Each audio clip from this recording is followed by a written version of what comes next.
Okay. Hey, everybody, welcome back. This is Todd and Herc with Project Supremacy version 3 demonstrations. This is the third webinar of our 4-part series, and today we are going to go over the schema portion of version 3. The last 2 days, the first day we went over the WP, WordPress and PBN management and backups and things like that. And then yesterday was a very, very good day where we went over all of the SEO aspects of Project Supremacy in the project planner and the on-page, and mostly we hit on that project planner that I can't stress enough how important that is whenever you're building a new site or adding pages to an existing site. So make sure you really want to check out that replay. On the screen now, you'll see v3.projectsupremacy.com. This is where all of the replays are at. So go ahead and write that down, bookmark that page, and check out all of these webinars. Now, the reason why we did so many of these is because we know how enormous V3 is, and we have tried to cram it all into one webinar in the past, and it was just too fast and too much. So we wanted to break it up, take our time, and do 3 or 4 webinars here of a couple of hours each. We probably will hit a couple of hours today. We tend to always do that, so get ready for that. And tomorrow we will be back again for just to kind of bring it all in and round up all the edges and answer any more questions you may have, and go over some of the other additional features that are just kind of out there, the rank tracking. It's some of the little things that are still involved inside of V3. So I guess that's about it. Without further ado, Herc, can you hear me? Yeah, I can hear you good. All right, you are coming through loud and clear, so take it away.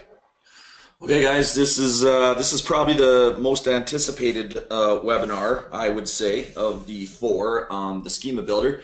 Because we all know schema is a big deal, but with our project planner, we do have a big schema app builder in it, but it was confusing to a lot of people, and we got a lot of support about it, and we're constantly battling that.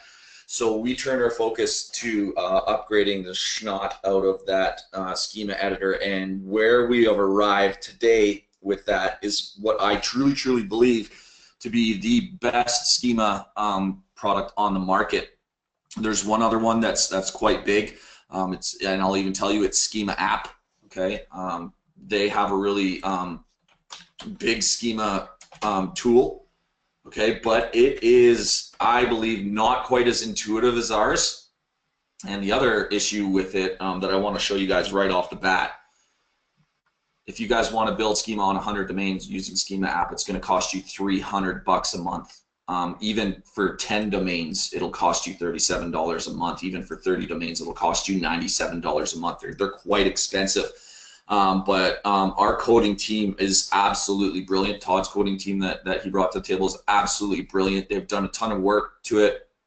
And then my kind of specialty is coming in and taking what they've done. Yeah, I know, Greg, you didn't like it, but trust me, it's changed a lot.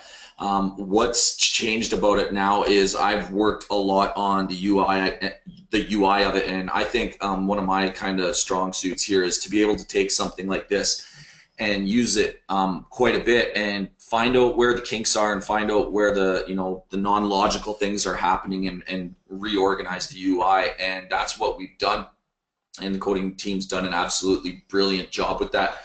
So what I'm going to talk, oh, sorry, Greg, you're saying you didn't like Schema App, not Project Supremacy. My bad. So what we're going to focus in on today, guys, I'll bring up the screen, is going to be purely on schema. Now, one thing I want to say about schema, okay, schema is huge. It's just a massive beast. There's literally hundreds and hundreds of schema types, and then each schema type has can have a lot of properties within a type, and then stuff starts getting nested. It starts getting a little bit crazy, and so it becomes really difficult to build good schema. Now, I'm not a pro at telling you you know, here's the best type of schema to use for a certain situation or whatever. There are other people out there who have a lot more experience with building schema than I do, but I am going to be good at explaining how our schema tool works and how you can build schema. So if you combine our tool, the ability I think we have something like 96 or 97% of the entire schema.org database in our tool available to you. So I can guarantee you we have 100% of what you need. So I'm going to be able to show you how to build that schema, and then eventually we are talking to a couple guys who are really professional with schema. They understand schema. We're working with them to look at our tool and have them come on and train you on what types of schema to use in certain situations. But today what I'm going to cover the basics, and I've gotten great results just using the basics.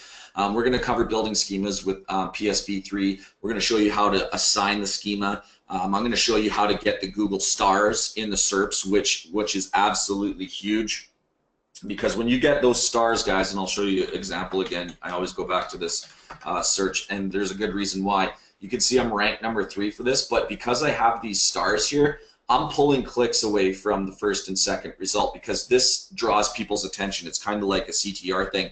I get a better CTR in 3rd position with stars showing than I would if I didn't, and that's a result of building schema properly on your site.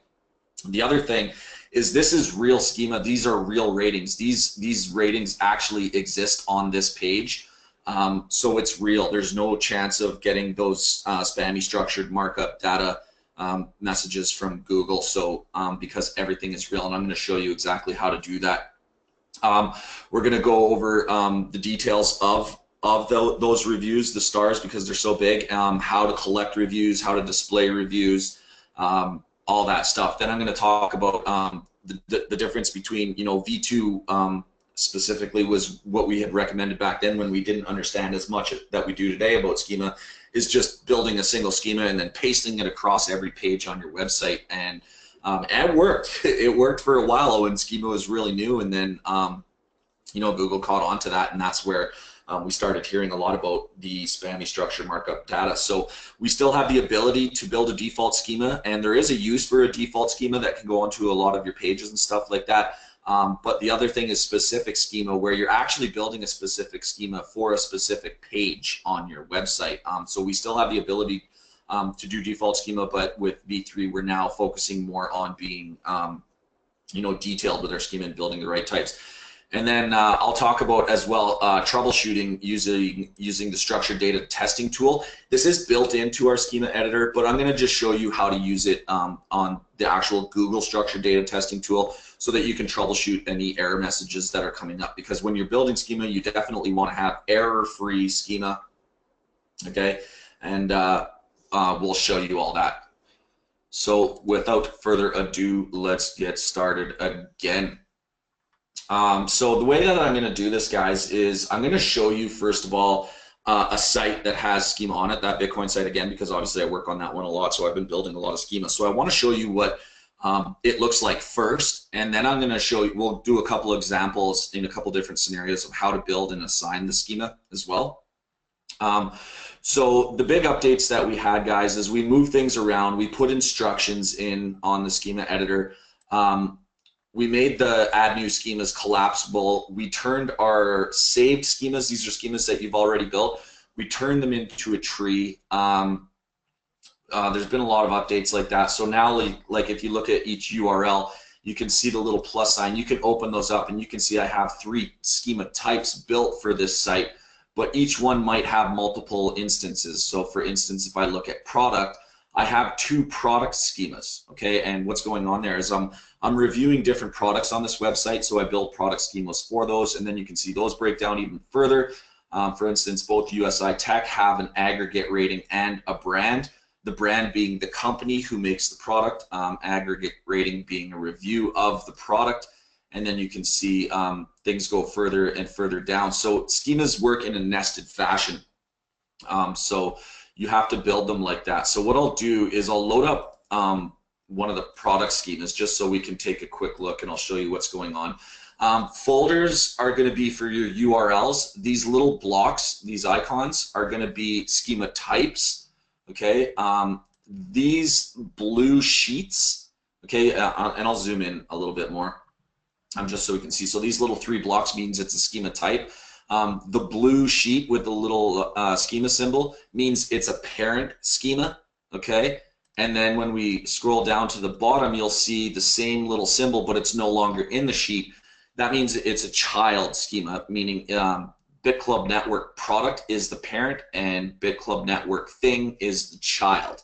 Okay, so let me, the other editing thing inside of V3 Schema, guys, is we've made it really simple to understand what is editable and what is not. Okay, stuff that's grayed out, you can click on it, but nothing's going to happen because that's not what's editable. Remember, blocks are the type. What is editable, however, is anything that's in blue with the blue icon. That means it's an editable piece of schema. So for instance, if I look at this one, I see it's a child schema of thing, and thing is that schema set is a child of my aggregate rating. So let's take a look at what that looks like right now, and then we'll go into how to build stuff. So I'll start from the bottom and work my way up so that you guys understand a little bit more. Actually, I'll go from the top to the bottom. So for instance, on one of my pages, I review a product called BitClub Network. So I wanted to create a schema on that page, okay, for the product of BitClub Network. Okay, so I'll actually even go show you. Okay, we'll go over here. Here's the page, okay, it's a BitClub Network review, right? And then what I'm reviewing here is a product called BitClub Network, okay? But it's on my site, which is how to make money with Bitcoin, okay? So when I'm building schema, I have to look at the page and say, okay, what am I trying to do on this page? What am I trying to get across? So this is kind of where I talk about specific schema per page.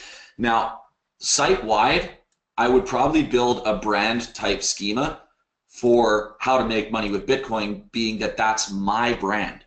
That's my site's brand. And I could build a brand schema and attach all my Facebook profiles to it. And you guys are probably familiar with brand schema, your URLs and stuff like that. And those are something that I could attach site-wide. But when it comes down to this particular page, I'm reviewing a product on my page. So let's look at the schema now. Okay, so there's how to make money with Bitcoin. I'm saying I have a product on there called BitClub Network. So let's look at that schema. So I'm going to click on it, okay, and it's going to load. Let me get back to 0 here so we can see everything. So the first thing it's going to do, guys, is now that I've clicked on the schema, it's going to load the product-based schema, and you can see the type of schema you're working on up here. You'll also see the URL up here and whatever it is that you named it. And when we create schemas, this will make more sense. For now, I'm just kind of giving you the overview. So what we had before, guys, is this is the schema type, and then these are all the properties of that schema type. So award, brand, category, color, depth, those are all properties of the product schema type. Now, those are all available for you to fill in if you wish. So what we did initially is we put a gray bar through everything, saying, kind of indicating, look, you're not using it. And that just wasn't good enough, because then we had to kind of go and search for the schema properties within the type that we wanted to fill out. And if we found one, so say for instance, you know, color, which is kind of stupid piece of schema, but whatever. Let's say I wanted to add color, I'd have to go find color, and then I click on the plus, and then I enter the color of the product, and then I click save. If I didn't want to use it, I would just click delete, and it would become a gray bar. Now, one of the new things that we did with this, guys, is because there's so many properties, it can get a little bit hard to find the stuff that you're actually working on, right? So number one, we made everything alphabetical. So all these schema properties of the product type are now alphabetical. So if you know the property you're going after, you can just press Control F and do a find, right? Like description, there you go, there it is. Now you can add it and fill it. The other thing we did to make it really, really nice is we added this button up here, which is going to show or hide empty properties. So as you're building schema, you can hide anything that's empty. Okay, so what I'm just going to do for now is I'll hide everything and really show you what we have for a product schema, what I built. So number one, I have it attached to a brand. It's BitClub Network. So I'm going to open this up as we're doing things. Okay, you can see aggregate rating, I assigned BitClub Network, and you can see it right here. Okay, there's the aggregate rating. Then for the brand, I branded the actual company that I'm reviewing as a brand. I built a brand schema, okay, and you can see that right there. Then I did a description of the product, an image of the product, the name of the product, okay, and then same as markup, which is basically a link to their actual website if they had a real Facebook profile. So I could do something like this.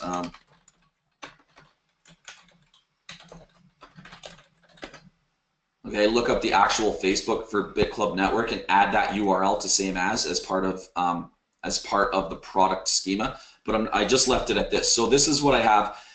When you add like aggregate rating or brand, that's why we get these little plus symbols. So now what I'll do is I'll show you the entire product schema for the page that I'm using, just so you guys can remember. This is the page, okay? The schema that I added to it was product. Here's what it looks like. If you click this render schema button, there's the entire set of schema that I have, and there's nested schemas in there. So let me back it up and show you guys how it breaks down a little more. Okay, so let's open up, for instance, in BitClub Network, the product schema. Let's open up the aggregate rating. Let's close that up. So you can see the aggregate rating. Let me open that schema now. Okay. And hide stuff I'm not using. The aggregate rating, there's the image, the item that I'm reviewing. You can see it's connected to something else. I'll open it up in a second. The name, the rating count, the value, the URL, the worst rating, stuff like that. Now, if I render this schema, okay, see how it's so much smaller? Because it's only showing me that this part, this entire schema bit got nested into the product. Okay, so that's why the top level product had more schema in it. So let's go a little bit further. So I have aggregate rating for BitClub Network, and it's right here. There's a thing called item review. What are you reviewing in this aggregate rating? Well, I'm reviewing BitClub Network, right? So it's a thing. So if I clicked on this, you can see there's thing schemas. Okay, that's what I'm reviewing. So that's this schema. Now let me hide it and show you. The thing that I'm reviewing is BitClub Network. There's the image, there's the main entity of the page, the name, the same as, and the URL of it. And let me render that schema now. See how much smaller it is? Okay, and that's what nested schemas are when you're doing things. And I'll show you guys how to build this all. But before we did that, I just wanted to show you guys what it looked like. Okay, and you could do that multiple times. Let me get this thing out of the way over here, guys. You could do that multiple times. Okay, so the things that we've changed that are really going to help you guys is we nested schemas so that you could see what's going on with each one. Okay, and then we added the this render schema only shows up if you have schemas built. We also added the show and hide functionality so you could really see what schemas you have built. So that's kind of an example. I'll give you one more example, especially because I know we have, give me a one if you're a SerpTech user, just so I know if we have any SerpTech people on here. Okay, so here's that's an example, guys, of building schema for an affiliate style site where you're reviewing a product, right? And we'll do some of this. I'll actually build some schema for you. But where it comes to like doing maybe like a local site or local type schema, okay, here's an example of one, a SerpTech site that I built, garage door men. So the schema type that I added was called professional service, okay? And notice I have it named default. I just called it default because it's going to be a default schema that goes across the page. Let me click on that and load it up. Okay, so what I did is loaded a professional type schema, professional service. There's my address. My aggregate rating, I had to attach it to an aggregate rating. There's my description. Obviously, I was just doing testing, so I called it garage door men description. An image, the name, the price range, the same as markup, a telephone, and a URL. Okay, if I render that schema out, there it is. Okay, and then as far as the aggregate rating schema for this, the best rating, the worst rating. This one, guys, is a very simple schema that I built. Garage door .min, just so I could get star ratings on all my listings. Okay, so that was the other example where I was talking about where you could still build default schema and just like spread it across every page. And that's what I've done for this particular instance. And the reason I did it is because I wanted to get those same star ratings across every page. So those are a couple examples, guys, of what we're building. But now what I'm going to do is I'm going to go into actually building a schema for you guys. So let me start over here, and then we'll show you how to assign schemas as well with the schema editor. So let's do a build of a schema. Let's do an example. Do you guys want to start with like a local type schema or an affiliate type schema? I know more of you are locals, I think, local builders here. Okay, yeah, local. Yeah, I will do both, but we'll start with a local. Okay, so this is how it'll work for you guys. When you guys obviously load your sites in and stuff like that, I'm going to go back and come back into the schema editor so that it shows as if you were, you know, coming in for the first time. This is how it's going to look when it starts, except you won't have any of this down here. Your save schemas will be blank. Okay, and to start building schema, you could start with a URL first. Now, what we've done is we'll populate all your sites automatically into this drop-down list. Okay, so that the first thing you can do is you can choose a site that you want to work on. So let's say I know I got a bunch of SERP tech sites on here. So here's a quick way to do this. I'm going to go to websites. I'm going to tag. I'm going to call it SERP just so I can look for a URL to build schema. Okay, there we go, Bitcoin for .sale. So I'll go to the schema editor, and we're going to build schema for Bitcoin for .sale, pretending it was a local service. Okay, so what I can do is search, because I have a lot of sites, Bitcoin, there it is. It comes up. Now I'm going to choose that URL. That's the schema we're going to want to work on. And then once I have the URL selected that we want to work on, we're going to click on Add New Schemas. I could have done it the other way too. So let's just say we're working on local business. So I just start typing in Add New Schemas for the type of schema that I want to add. Okay, and it'll pop up. There's also professional service, right? Okay, there's lots of schema types. Let me see, there could be dentist, there you go. If you had a dentist, there's a dentist one. Just start typing whatever the market it is that you're in. Electrician store, and it'll load the schema type. So for now, let's just call it a local business. Okay, you click on it, local business, okay, and then what it'll load up is all the properties of the schema for local business, right? So now what you can do is, once again, if you hide everything, you won't see anything because that means nothing is built. But if you show it, you can start going. So let's start with address. So what we would do is just start going down the list here and saying, okay, what schemas do I want to put in for my local business? Okay, so we could start with an address. So it says a physical address of the item, and we can choose text or postal address. Text is typically going to be easier because you can just put in an address. 123 Cherry Lane. Okay, so we can do that. We would definitely want to have an aggregate rating, but I'll show you guys one thing. When you do this, when you click aggregate rating, because it's a different schema type, what'll happen is this pop-up will come down and it'll say, okay, no schemas are found, which means you have to build aggregate rating schema before you can assign it. Okay, so we're going to skip that one just for now. Area served, branch code, brand, let's see, description, obviously. We are a local Bitcoin sales store, okay? The email address, buy@bitcoin.net, right? If you had an employee, advanced fax numbers, founders, founding date. Geo coordinates of the place is an interesting one. We'll dig into that a little bit because we have a map search function for geo coordinates. Has a map if you have a URL to the map. So let's do this. 123 Cherry Lane. Okay, you could get the map address and right. I just clicked on share, and that's the map address to that actual address. Okay, then you can come back to your schema editor if you had a has map and enter that URL. Okay, image if you had an image URL or image object. It's with let me just do this. Let's go to that site, Bitcoin for .sale. I think it's actually overlaid to my Bitcoin site, but Okay, it is. So I'll just go to Google. I'm going to put in an image. Obviously, you go into your WordPress site and get an image URL. So I'm just going to grab one from the web for now. Okay. I'll copy that image address. So here's our image. We're going to choose URL and add it. Okay. Now, let's just say that that's enough for now. Okay.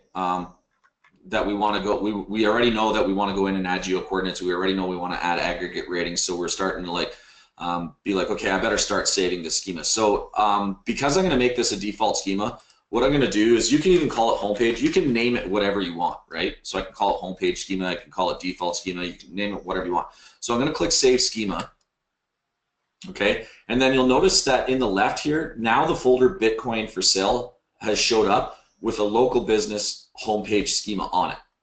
Okay, so I'll click on it and it'll load my schema. Now I can quickly hide everything, and this is what I have so far, and I know that. It's like, okay, well, I'm going to need to build an aggregate rating schema. I know that, right? So what we can do now is go up here and type in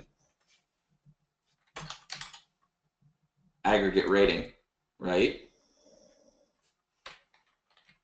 And then we're going to build an aggregate rating. Okay, so and then I wonder if I still have my image. Yeah, whatever. We'll just use that. We have an aggregate rating, and what we're going to do is we're going to do it like I did for that garage doorman site, where we just want to have. Let me close some of this stuff. Where we just want to have the reviewability for that site, right? So let's see what we got so far. So we have description, Bitcoin for sale, and an image. Okay.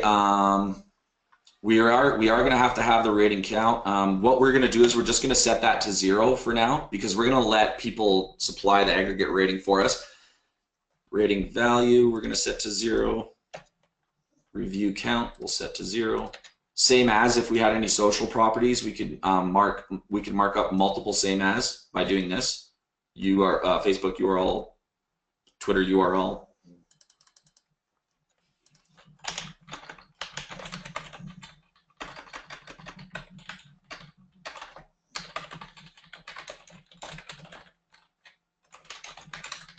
Something like that, okay? The URL of the actual item, obviously, right? And then the worst rating as well we need, so we'll set that to a 0. Okay, now let's take a peek at what we got. We have our description, we have an image, we have a rating count, rating value, review count, and worst rating. You need those 4 guys when you're building review. Rating count, rating value, review count, and worst rating, but I'll show you how to troubleshoot missing any of that stuff. And then we have our URL. So there's our aggregate rating. So I'm going to name that default aggregate rating, and I'm going to save it. Okay, so where are we? We're in Bitcoin for sale. Let me close the other ones.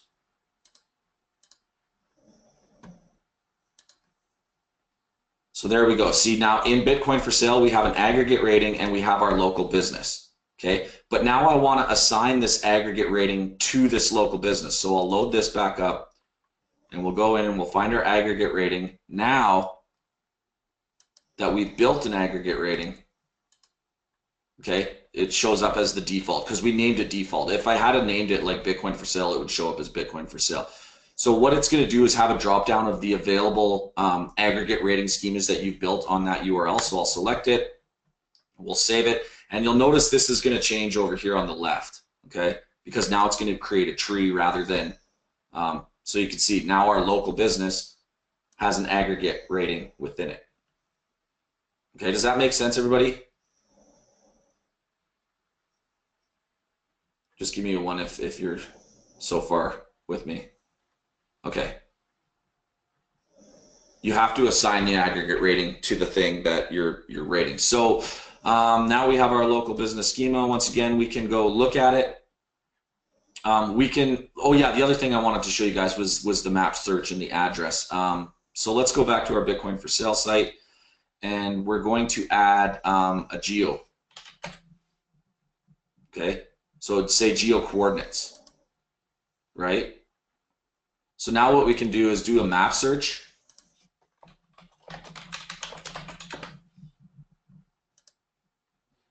okay, and it says latitude and longitude, we can use the current latitude and longitude because it automatically finds it for us. This one I've actually never done. So like I said, I'm not a Schema Pro. There we go, our latitude and longitude. So if I click that, open, and then I do a map search, I can get the lat and long. I wonder if there's supposed to be a city in there.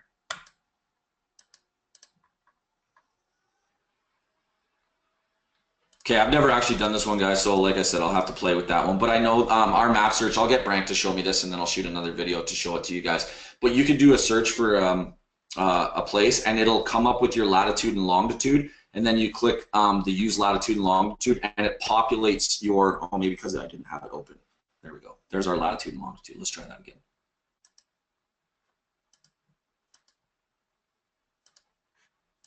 You might have to actually go right to a city. I don't know where 123 Cherry Lane exists either. Okay, so let's say Conception Bay, south.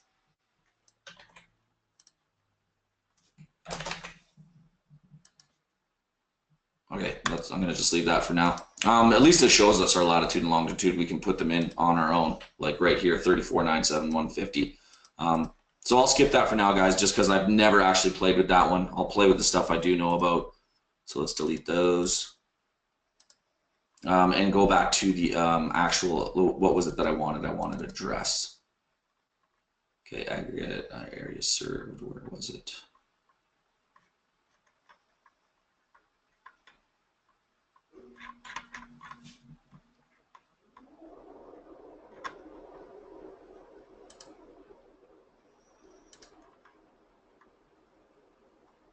Oh yeah, sorry, I put it in as, I remember now, because I put it in as a text-only address. Let me show you how to put it in the other way.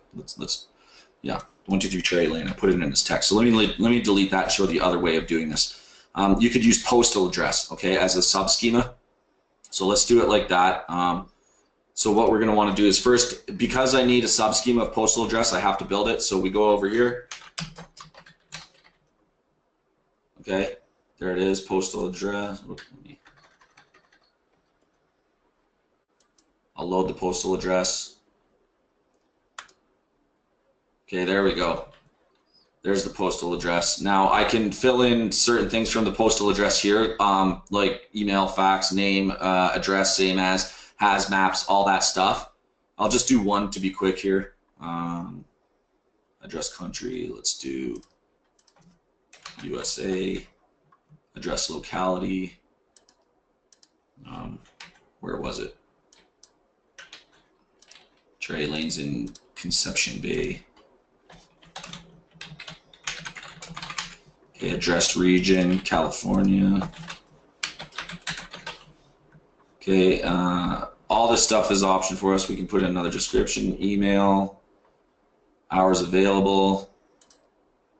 Okay, oh, there's another, it's saying doing open hours drop-down schema, so I'm not going to do that just so that I can be quick. But anytime you see that, guys, where you see this, that means go build that schema, and then you have to assign it. Oops. So let's see what we got. Okay, we have a basic address. Okay, so we'll just save this as default ADDI.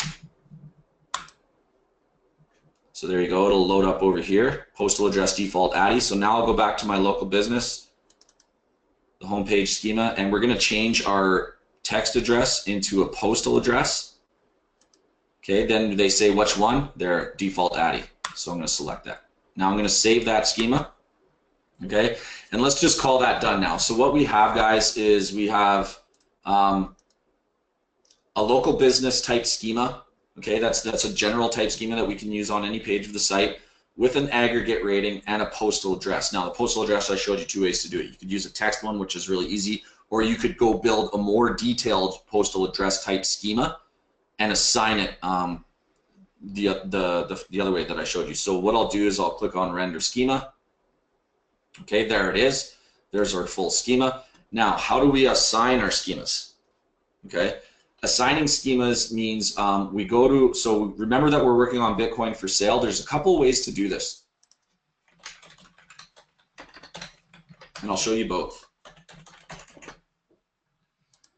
So now that the schema is built, remember there's always two steps to building schema. Number one, build the schema here that you want, and then number two, you have to go assign it to the post or the pages or the site that you want. So now that it's built, we'll go over to Bitcoin for sale. Okay, Bitcoin. There it is, Bitcoin for sale. So we're going to go into our manage websites.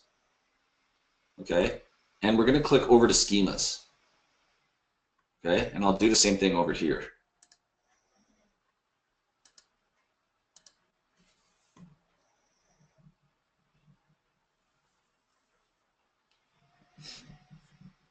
So with a default schema, guys, we built one schema and we kind of want to use it site-wide, right? So what we're going to do is we're going to force homepage schemas. That's what this button is. So I'm in the app right now. I'm in the Project Supremacy app on the Bitcoin for sale manager. So I'm going to force the homepage schema, and then all I have to do is, this is the schema that we built, okay? Drag it over. That's how you assign a schema. Okay, now, actually I won't talk about this now, I'll talk about it in a later detail. If I had have built many types, let me open this in a new tab. If I had have built like, you know, a couple different schemas for that site, right now there's only one, there's local business. But if I had built, say, a local business and then a dentist and then you know, a custom shop or whatever, and I had 3 types of schemas, on this page I would have seen all 3. But I only built one because every other one that I built got nested in. So there's only one that I need to assign, and that will include everything because it's nested, okay? So whereas if I look at how to make money with Bitcoin, there's 3 schema types that I can assign to any page. Okay, so we're just going to go back over here. Now that schema is there. So in our WordPress settings now, okay, we could have done the same thing. We could have went to our home page. So I think in here it would have been posts, all posts. Oh, I need to update V3 here. Look at how old that one is. Sorry, guys. Look at that old boy. I really chose the wrong site to show this on. Let me just update the plugin real quick.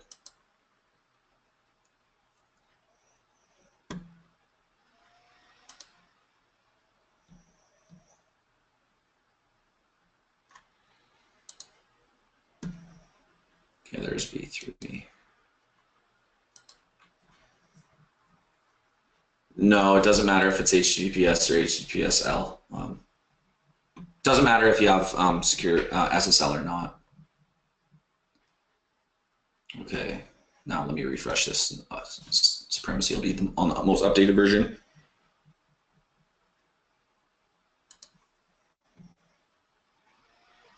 And I'll just check. This is what the new one looks like now, so I'll just check this for updates one more time.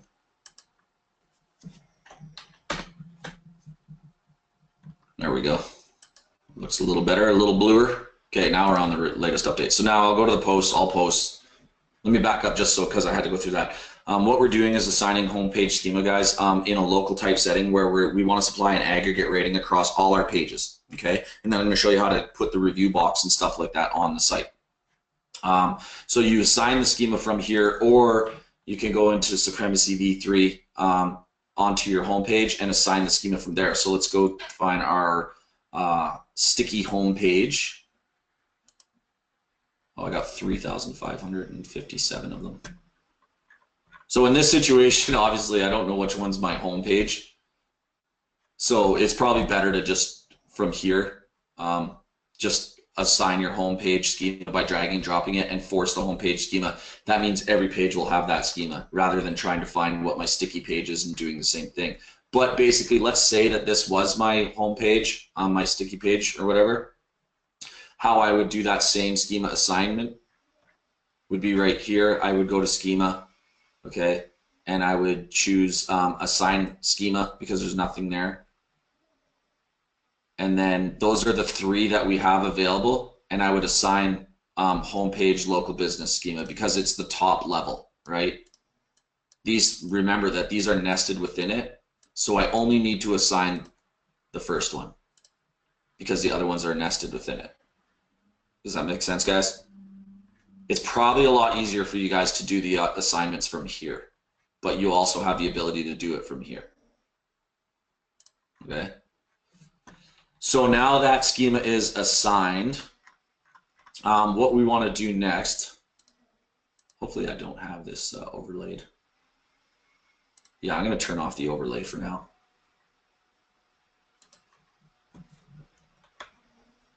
Local supremacy, I'm going to deactivate.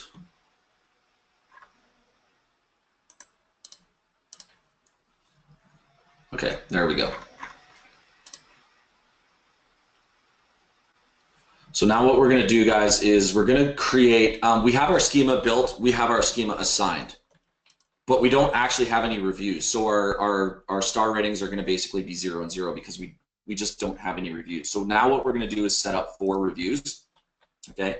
And what you'll do is you'll go into reviews of your plugin, okay? And you currently don't have any reviews, obviously. So what we need to do is create the box that we're able to collect the reviews, right? So under design and behavior, we have this little box. You could change anything that you want, okay? This is the editor, all the elements of the design for this thing. You can change quite a few things. One thing I do want to talk about, this is the same in V2. If you want, when you put this box, say, on a widget so that it shows up on every page, if you want the reviews for that page to only show on that page, you have to turn this on.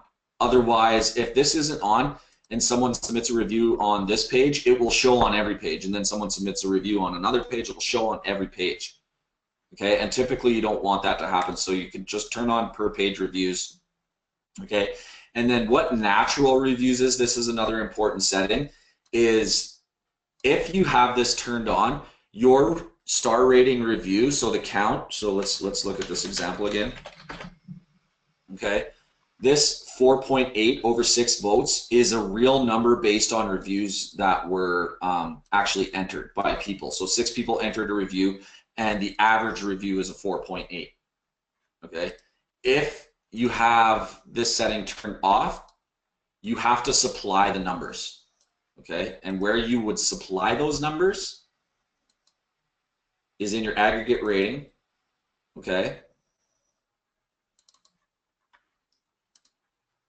Right here, you would say the rating count was something like 12. The review count and rating count are the same. The rating value is like a 4.8. You'd have to fake it by doing that.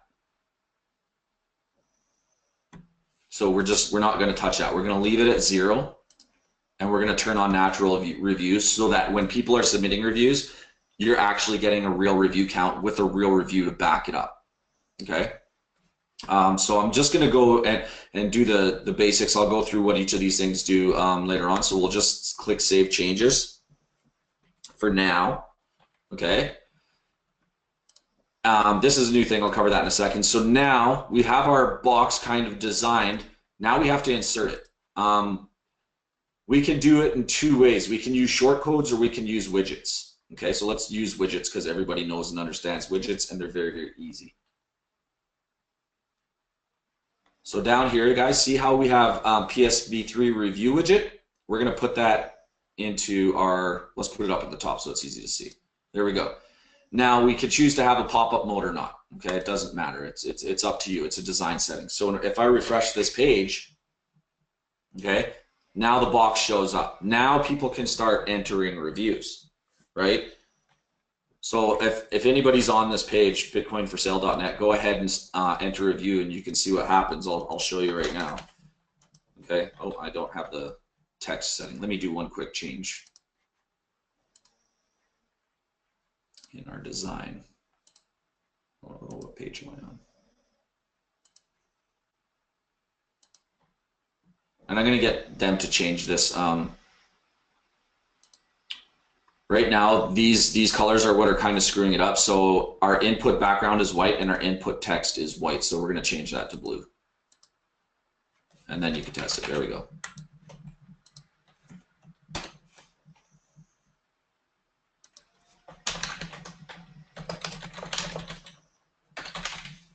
And then I made my stars white too. Let's change those to yellow.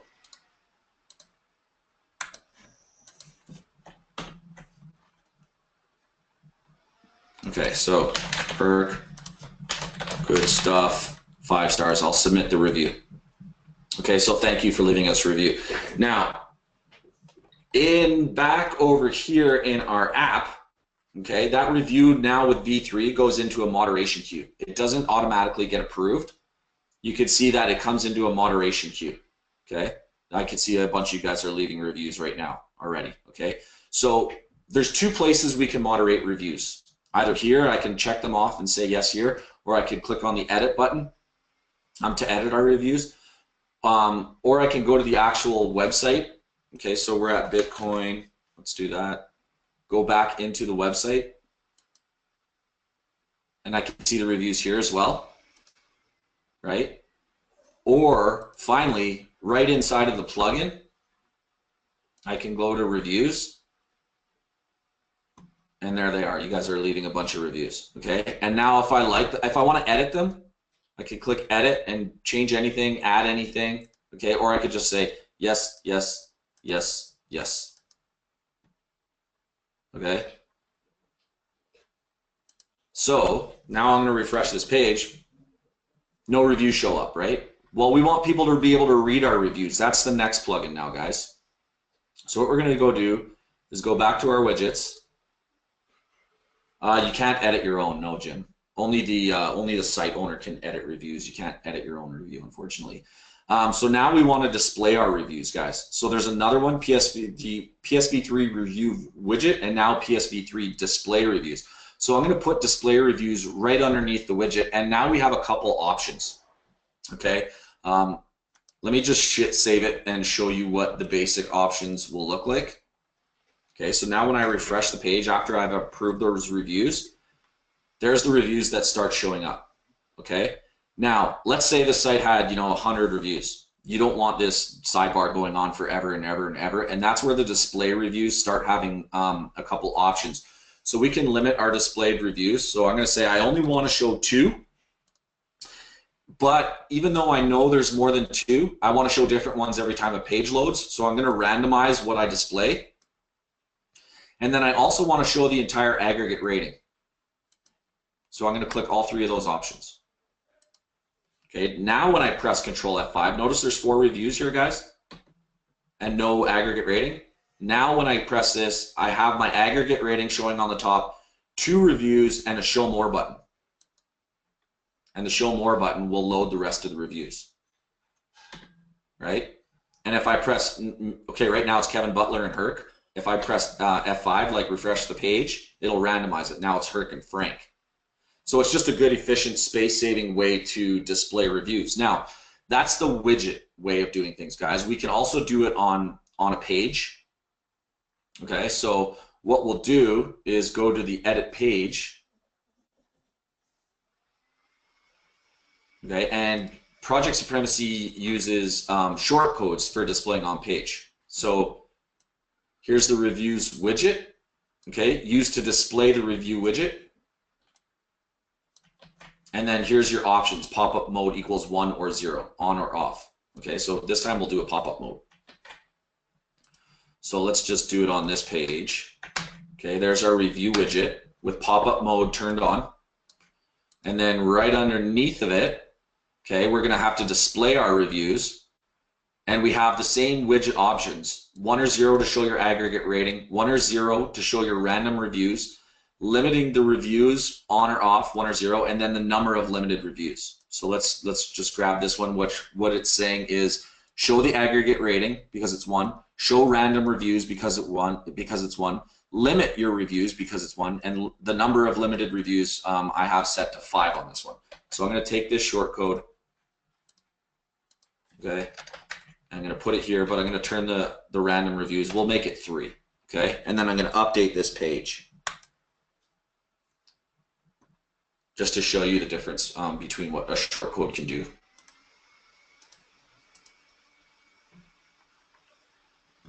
Okay, so we still have it in the widget. Typically, you're not going to want it in both places, but now what we have, guys, is I'm showing 3 random reviews inside of the content, and for the submit review, I changed it from just showing to actually having to click the button for the pop-up to show up. Okay, and that's just called pop-up mode. Okay, so that's how you can use short codes to display reviews as well. Let me see where I'm at here on my thing. Oh yeah, so now that we have everything set up, okay, we're actually collecting reviews now. We actually have some reviews. Now we have to go see, is our site, you know, does it got any errors? Did we break anything in the schema? So we're gonna Google search for structured.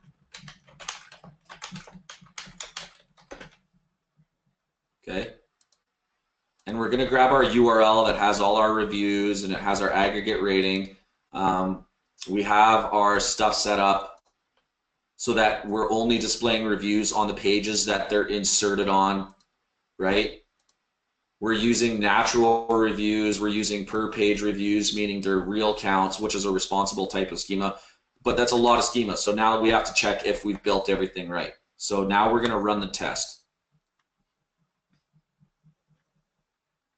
Okay, 0 error, 0 warning. So H entry is not what we had. So I know that our schema isn't showing up. So now I have to go back and just troubleshoot what step I missed. Okay.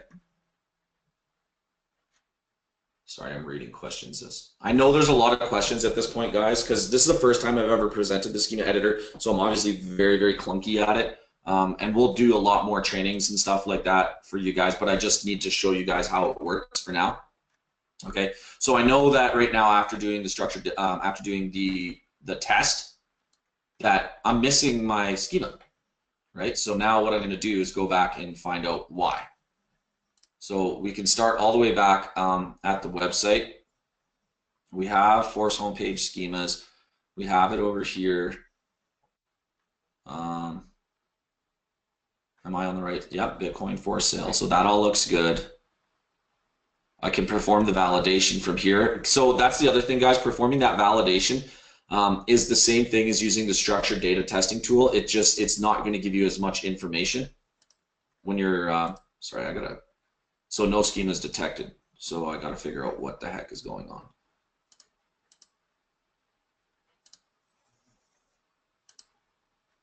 Okay, you know what I didn't do? I didn't save it. Let's put it back.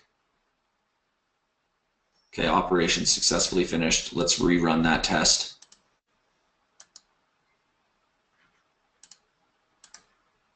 There it is. Okay, I just didn't save it. So now I have 1 error and 2 warnings. So I need to go, this is how you start troubleshooting. Okay, what did I do wrong? So now I'm gonna open it up. Okay, I see the local business scheme is there, but it's telling me a value for the name field is required. Now if I click on it, it'll show me where the schema is. And I know that, okay, I need a price range. It's okay, it's recommended. The price range is recommended and the telephone field is recommended. Okay, and that is in the aggregate rating. So what we could do with troubleshooting is like, okay, I need to go to my aggregate rating, supply a name, a price range, and a telephone. So let's do that. Let's go fix our broken schema that we built.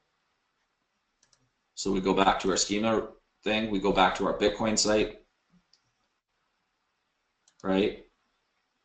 We open up our homepage schema and we know that it was the aggregate rating needed a name. So now we can press Control F and search for name. There's 3 entries. There it is, the name of the item. It's missing. The name of the item was Bitcoin for sale website or whatever the company name is, right? And the nice thing, guys, is all I have to do is click save on the schema editor, and because it's already assigned, it'll update everything. So if I just run this test again, we should have 1 less error. We should only have 2 now. So I might have missed the name, where the name is. Local business type description.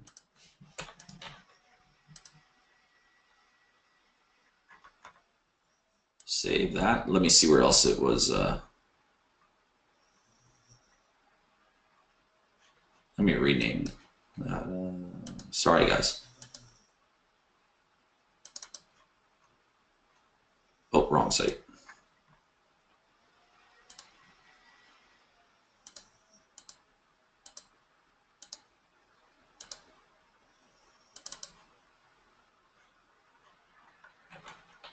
Bitcoin company name.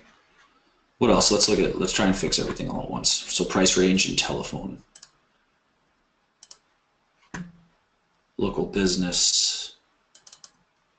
Let's find the name on local business as well. We'll supply that name. Legal name, alternate name, and name. There we go. There's the name. Bitcoin local business. Okay. And then what was the other things? We had price range and telephone. Let me close some of these pages, sir. So what I can do is Control F for price range. Okay, there's price range, and we're going to say $1,000 to $2,000, and then telephone's missing. There's our telephone number. Okay, we add that schema now, 1-800-456-7897. Now we click Save Schema. Okay, schema has been successfully modified, and I'm going to run the test again.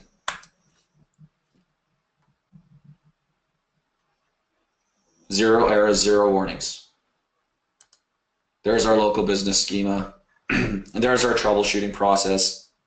There's our addition of the box, you know what I mean, to either the widget or that area. That's how you build like a local business schema. That's how you add the boxes for that situation. I think, let me look at my thing, review moderation. Yeah, I covered that, everything. So now what'll happen, guys, is over time, these reviews, obviously, if you approve them or you moderate them, over time they'll start building up. And once Google crawls your site, now that you have, you know, they'll see that you have a local business schema type, they'll put those reviews, those star ratings on the URLs that are appropriate, right? So for instance, on this one, we're only supplying these reviews to the home page, but if I was to click into one of these pages, like Apaka buy Bitcoin, okay, we don't have any ratings yet. Now, let me show you what I can do to turn that, kind of, if you want to change the situation, if you want to. We could go back to our design and behavior, and we could turn off per page reviews. So I'm going to save that change. Okay, now I'm going to press Control F5 on this inner page and see how the ratings now have showed up. That's the difference of per page reviews, guys, and it is an important thing to note. Just because, like, on certain pages, you want the reviews to stick to those certain pages, but on a SERP tech site, maybe, I don't know how you guys want to build schema. I'm just showing you the options that you have, but you might want this review box to be there, and you want every review on every page to show up everywhere, right? The other thing you can do, guys, as an option, all right, is let's just do this. I'll show you this. I'll actually build this for you, and it'll be really cool. I'm going to add a new page. How do you get it to show up in the SERP, Rick? That's it. All you have to do is supply it. Google will actually read that there's schema there, and then just one day you show up with stars in the SERPs because you have local business schema with aggregate rating on the pages, and then it just shows up. Okay, so what I'm going to do right now, guys, is I'm going to just click, create a page called reviews. Okay, and then what I'm going to put in that page is our same short code from the home page. And this is just another option. You guys can do this if you want. Okay, I'm just showing you a bunch of options. I'm only going to display our reviews here. Okay, but I'm not going to limit reviews. I want everything to show up, so I'm going to turn that to 0. I'm actually going to get rid of this one. I'll bold this page. Okay. Now I'm going to update this page.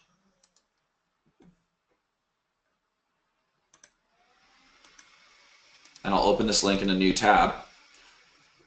What I could do if I wanted to, so if I go to Appearance, Widgets, okay, I'm going to pull out the display reviews out of the widgets, okay? Now what I have is a scenario where every time someone leaves a review, okay, so say they submit a review. Let's just go into a different page. First of all, let me show you the settings just so you guys understand what's happening here. What I have for my design and my behavior and my settings is I have per page reviews off, meaning no matter where they submit a review, it will show up everywhere. Okay, so I have that to off. I'm still using natural reviews, so I actually have a building review count. Then I created a page called reviews, and I only have the display of our reviews on the reviews page. So now, no matter where anybody goes and submits a review, let's call him Jerry Curl. Okay, yes, submit review. Okay, thank you for leaving a review. They don't know where it's showing up, but maybe I would have a review, read our reviews in the menu. Let's actually just do that, just so I can give you guys a real nice example. Okay, so pages most recent, where's my reviews page? Did I make a poster page? Oh, I made a page, or a post. There we go. Okay, I'll add reviews. So I'll save that menu. Go back to Bitcoin for sale. Okay, now I have this. So I could click on that to read the reviews. And as reviews are coming in, right, so we can go to our dashboard and see that there's a new review in again. Okay, there's Jerry Curl. We say yes, we approve the review.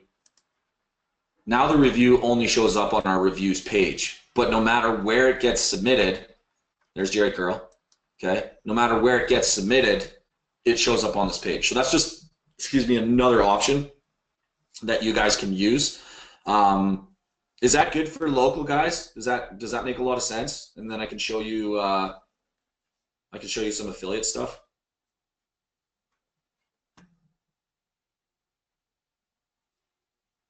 Okay. Let me just answer some questions, because really, guys, affiliate schema is very, very similar to local schema. You're just assigning it to a singular page versus assigning it site-wide, right? So let me answer some questions, and then I'll go see that.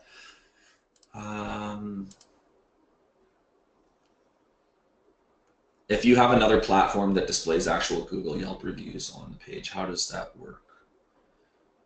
If someone submits a review on Google to their Google page, it's on their Google page. It's not on this one. You could come in and manually add your own review if you want to, I guess. So far, Google's not going as crazy as like tracking where the reviews come from for like, especially like this product, USI Tech Review.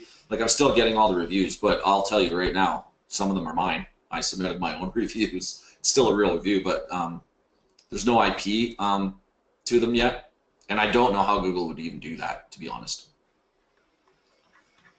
So here's an example of an affiliate page. I have the reviews and stuff. I have it at the bottom though, right? Oh, I haven't submitted my own review yet. Okay. Can Google see the IP of the reviewer? No. If you use both the widget and the shortcode, which one will Google use in the SERPs? Rick. You shouldn't use both the widget and the shortcode, okay? And be really careful, guys, of remembering. I'll actually log in to my Bitcoin site to show you how I was able to handle that situation, because I do want. So How to Make Money with Bitcoin does have a basic brand review. Let me start closing some of this shit. Oh, that's Bitcoin for sale. We can close that. So How to Make Money with Bitcoin, I do have the brand. So you can see HTMMW Bitcoin. That's the brand for the actual site, right? And then I created obviously a nested aggregate rating. So I'll look at the brand. I'll look at the stuff we have. So I have brand schema, my description, my logo, my name, How to Make Money with Bitcoin. I do want that brand across all the pages and posts that I'm not putting anything else on. Okay, so like where I'm not reviewing a product or something like that. I want people to know that this page is or the site, the schema, I want the schema to be about my brand of how to make money with Bitcoin. But when you get into a page specifically, so you can see I have the review widget on, and I have per page review so that people can review. What they're reviewing is the brand on every page. But in a more specific scenario where I'm in reviewing a product on the site, okay, what I did, because I used widgets, I hid the widget on this particular page, and I used the short codes to display it. But the widget's kind of still there, but it's hidden. And I'll show you, there's a plugin that you can use to do that. We might even just build it into V3, to be honest. And it's this plugin right here, widget options. Okay, so when I go to a page, first of all, let me show you my widgets. This is the Bitcoin site. So if I go to widgets, okay, you can see I have my PSv3 review widget and my display widget, which means it should go on every single page, right? But that plugin, what that allows me to do is it adds this hide show feature where I can hide on certain pages.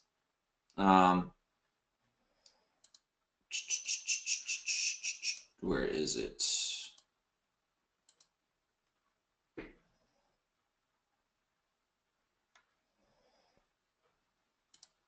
Maybe it's on the actual page itself. Let's go to the page.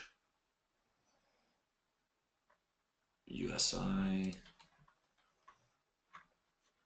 Whatever, I'm not going to like go over that because it's a different product. But also, all I'm really doing, guys, in this scenario, because I have the widget on the sidebar, okay, and I'm collecting reviews for every post and page on this blog, but on this particular one, I don't want the review widget in the sidebar. I just downloaded a plugin that was able to hide that particular widget on the sidebar, okay? And maybe that's something we'll build into V3, but then in order to get the reviews to still display, I just used the short codes and the pop-up mode, right?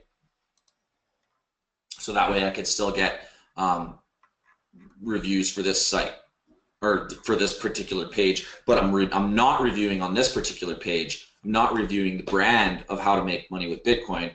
I'm actually reviewing the brand of the product BitClub network. Does that make sense?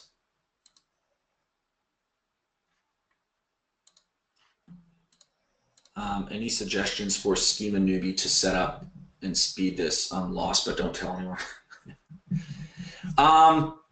Basically, one resource, guys, when you want to learn Schema, okay, is schema.org. Because you'll or say like you'll always end up here. This is where you should end up. But let's say you were doing like how do I review a product with Schema? You could just type in product review Schema. Okay, and then look for the link that's schema.org, and you can see the review. And one of the nice things, this has really helped me in building Schema. I always scroll down to the bottom, and they have these examples, right? And we're working in JSON LD, so they show things in without markup. So for instance, they're reviewing a 17-inch Kenmore microwave. They have it's in stock, it's rated, it's got customer reviews. If I want to see what that schema looks like and what they're actually marking up, I just click over to JSON LD, and I can see right here the type is product, and then they have review subtype, and then they have another review, and then here's another example, you know. So that's kind of how me personally, how I start building Schema is I'll just look for stuff, you know what I mean? Like, so I know blog, for instance, blog post. There's a blog post. If I had a blog, I could add a blog post schema for every single post on my blog. So then I would just come over here, look at what they have. I know our schema tool has it. Look at the examples, okay? So Apple Spring Forward event, live blog, blah, blah, blah. Just look at the examples and then go build it using our schema editor,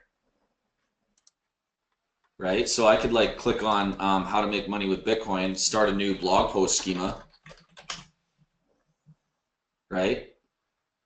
Or make this site a blog or certain pages blogs or whatever. That's how I've been building Schema, guys, is I really rely heavily on the examples that schema.org supplies, and I start with a search like you know, kitchen builder schema, you know, or something type. I don't know. I search for the schema type that I think I'm going after. If it shows up on schema.org, there it is right there, local business. But then I go look at examples, and I get tons of ideas from these examples too, guys. Like tons of ideas, right?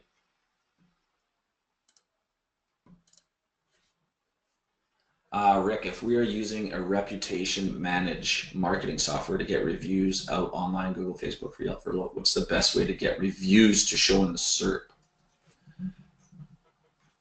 You can't get the review itself to show up in the SERP, but, unless you had a specific. You can actually build a review schema, okay, where it's just a singular review, a person's review, right? Like there's the review and the types. So you could build this out and supply it to say like the brand, and then you might get a review to show up as a rich snippet. But one thing I want to say about anything that schema's the thing that's responsible for like all the cool shit that happens in Google, like stars and like branded logos showing up and like those image pictures that show up or big ass videos, stuff like that. Schema's responsible for all of that. But all you can do is supply the schema. You can't force Google to show it. Google chooses from the available sites that have schema on there which one they believe is the best to show. You just can't force it with Google, unfortunately. That'd be awesome if you could. For SERP tech sites, do you still use natural reviews? No, James. For my SERP tech sites, I actually don't use natural views. I actually fake it. So I don't so in that example, I can show you how to fake it. Let me show you how to fake it. Okay, we'll go back to our aggregate rating schema and we'll click on the button show me what I've got. Okay, the best rating is 5, the worst rating is 1. Let's say the rating count is 23, the rating value is 4.6, and the review count and the review and rating count are always the same. Okay, so then I can save that schema. Okay, now it's not a 0. Now I would have to go into Bitcoin for sale and turn off use natural reviews. So let me go do that. So I go to Supremacy v3 reviews, design and behavior, settings, natural reviews off. Okay, now I'm going to save that. Okay, and now if we go to the structured data testing tool, Bitcoin for sale. And there's this little plugin that I downloaded, guys, called Structured Data Testing Tool. It's a Chrome extension. It's really awesome because you can literally just go to the URL you want to check, and then you click on this tool, and it'll show you the structured data that you have. But then you can just send it to Google, and it'll take you right to the structured data tool and put it in the URL. So now I know I have 2 errors. Let's see what happened. Rating count, the value must be provided.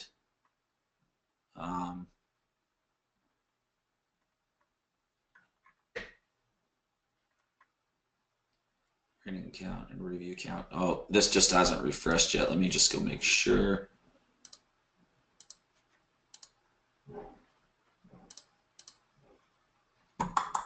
So let me go back here. Oh, where's my, okay, over here. So now that we have a new schema, we did some changes. I think what happened, I saved it, but I think I just have to reassign it. So let me go reassign it really quickly. I'll get Brank to check that. That might be a bug. So if I go back to our websites and I go to Bitcoin for sale,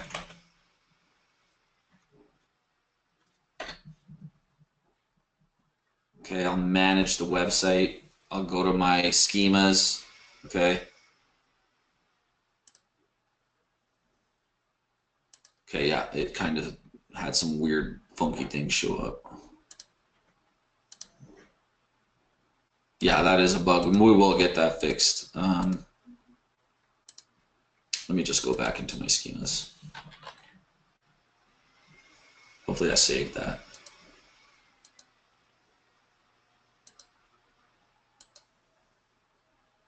Yeah, that's definitely a bug. So I'll just load this schema and I'll rename it. So that change that I made over on the plugin made a change to the schema type. So let me just load up my aggregate rating and make sure that it's okay. I'll get Brent to fix that up. Okay, yeah, they changed to 0. So let me make this 23 rating count, rating value, rating count 23, review count, rating value 4.8, and then worst rating is 0. Do I have my best rating? I don't have best rating in there.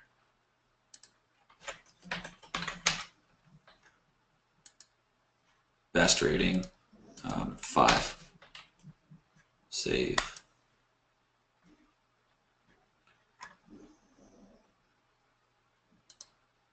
There's Bitcoin. I think because I'm calling it default, guys, it's applying it to other sites. That might be another little bug, but we'll get that fixed as well. I'm just double checking to make sure it's there. There it is. Okay, and just to remind you what I'm doing, somebody asked if I used real reviews for Surftech sites or fake ones, and I said I fake them, and here's how I fake them.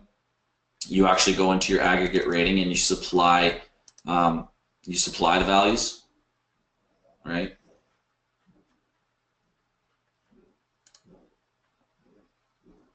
I'm not sure why that's saving. Let's just try that. So now I have to assign it because I had a little bug happen there. Assigning happens in websites.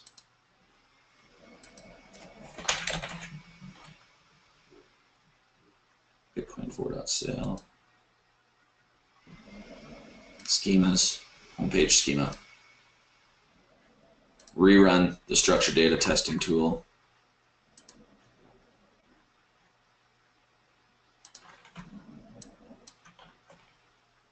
Or just go do this again. I love this plugin. It's really, really nice and fast. I was on the asbestos site. Yeah, that's probably what I did. Okay, so there we go. Now it's changed. Thank you for noticing that. Yeah, I'm working really fast. I was working on the wrong site there. So there you go. Now I have local business, and you can see right here, guys, I faked the rating count and the review count. There's the 23 and the 4.8.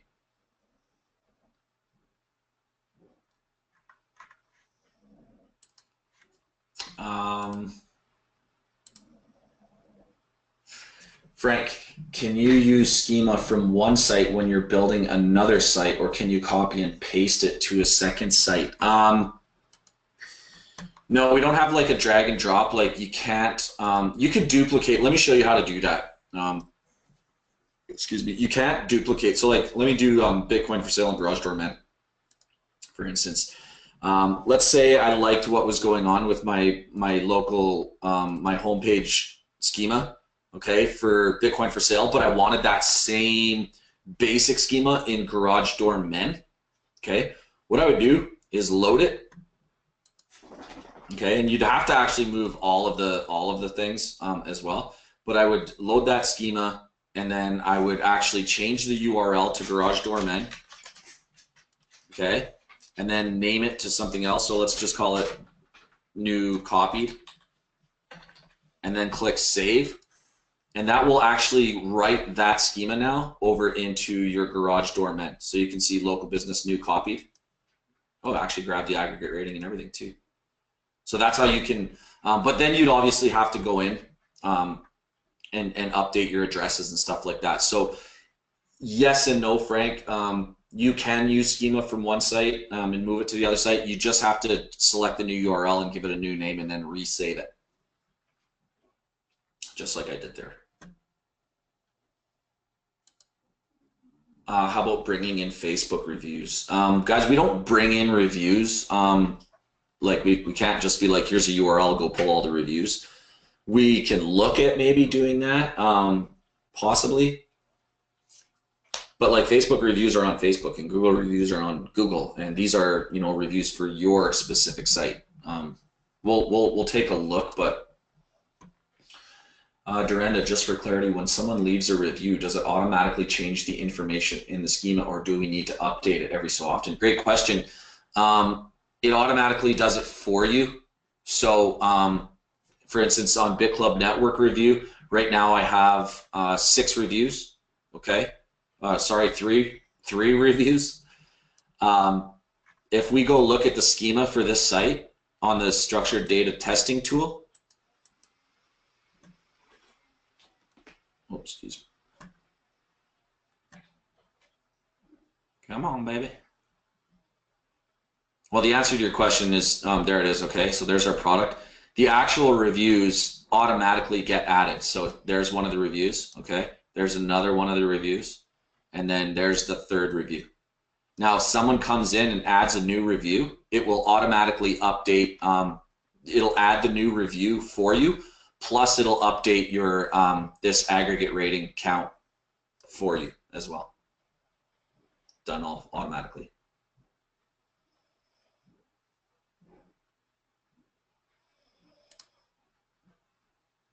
Alex, the replays are all going to be on v3.projectsupremacy.com.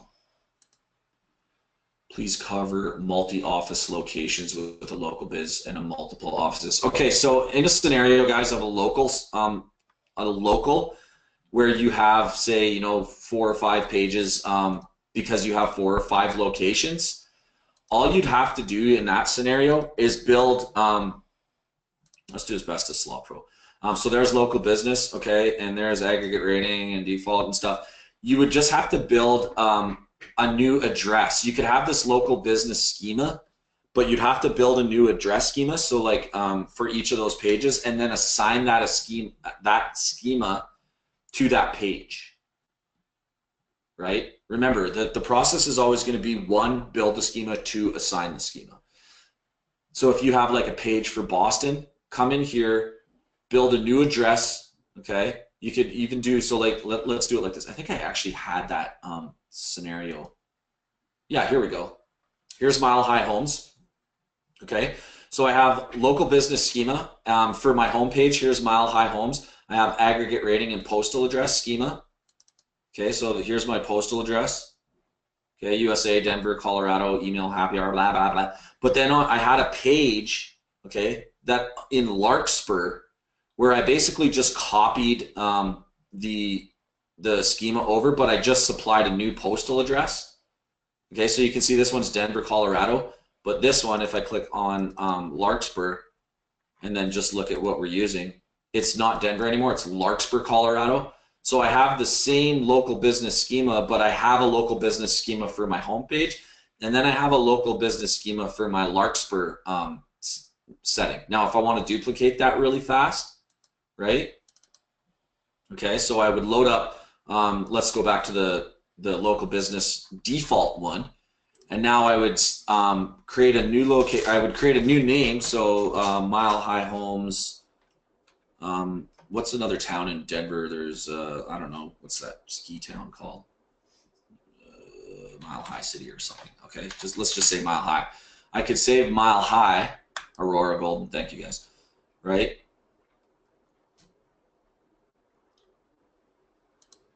Well, I actually overwrote my other schema by mistake. So let me rename this back to what it was. I forgot to do the first step, which was copy. Let me show you that. Okay, there's our Mile High Homes. Now what I want to do is I want to right click on Mile High Homes and I want to duplicate it. Okay, so now I have Mile High Homes number 1. It's still got the aggregate rating and the postal address, but now I'll click into it. Okay, so now it's loading Mile High Homes number 1. What I'm going to do is rename that to the new city. So somebody said Golden. Atticus, take it easy over there, buddy. So I'll save that as Golden. So now I have a new schema for a new location called Golden. It's still got aggregate rating and postal address, but I'll have to update that, right? So I would go into Mile High Homes Golden, and then the address right here, the postal address, I would have to change that to Golden. So I would probably have to duplicate one or just change the URL. The easier one, guys, is just make it text and add the new address through text, right? So that's how you can quickly duplicate to a new location. If you didn't want to duplicate the, what am I trying to say here? If you didn't want to use this and you wanted to duplicate the actual address schema, all you'd have to do there okay, is take go to the default one. So let's close this up so we're working and making sense of ourselves. You'd open up this one, postal address. Let's just look at it first. Okay, we obviously have this one for USA, Denver, Colorado. Okay, so what I'm going to do is duplicate this. Okay, so now I have a postal address for, there's the duplicated one. It created a new schema of postal address on its own. Okay, so now I'll take this, load it, change the address from Denver to Golden. Okay, change the name to Golden. Save that schema.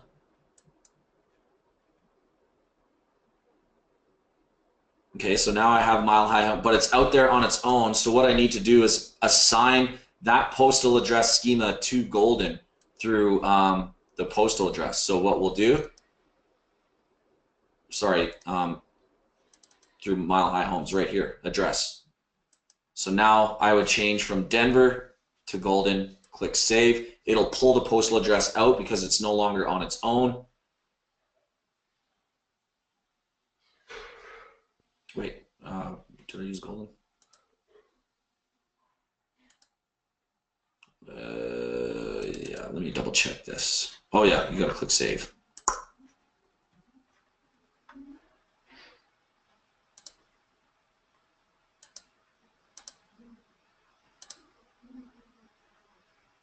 Maybe I'll just delete this one for now. Okay, there's Golden, sorry. Let me just do this so I can show it to you right. I'm gonna load this Mile High Homes Golden local business schema. Okay, so Mile High Homes Golden.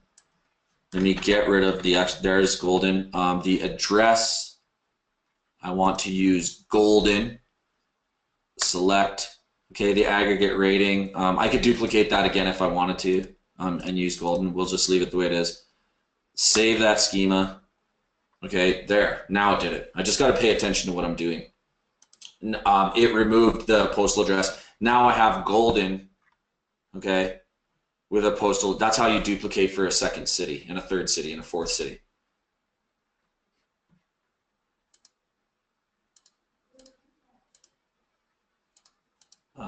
Whose question was that?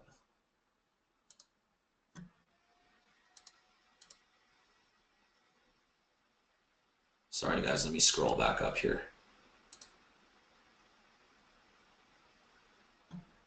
Okay, that was Julian. How to pronounce? Thanks, Bruce. How to pronounce longitude? Longitude. Longitude. I say Tuesday also. Can you add schema on a page for an embedded YouTube video to boost the video SERPs? I did that actually with how to make money with Bitcoin because I do use a video on that USI Tech site. So, and it's my own video on my own channel, but I embedded the video onto that site. So I wanted to see what would happen if I built video schema. So that's what you can see here, this video object schema, USI Tech video. So you can see I did the actual comment count of the YouTube video at the time. That needs to be updated. The URL of the video, the date created, date published. I filled out as much information as I could. And then I went and assigned that schema to that page. So let's, what one was that? That was, let me just double check. That was USI Tech page. So let me show you guys that one.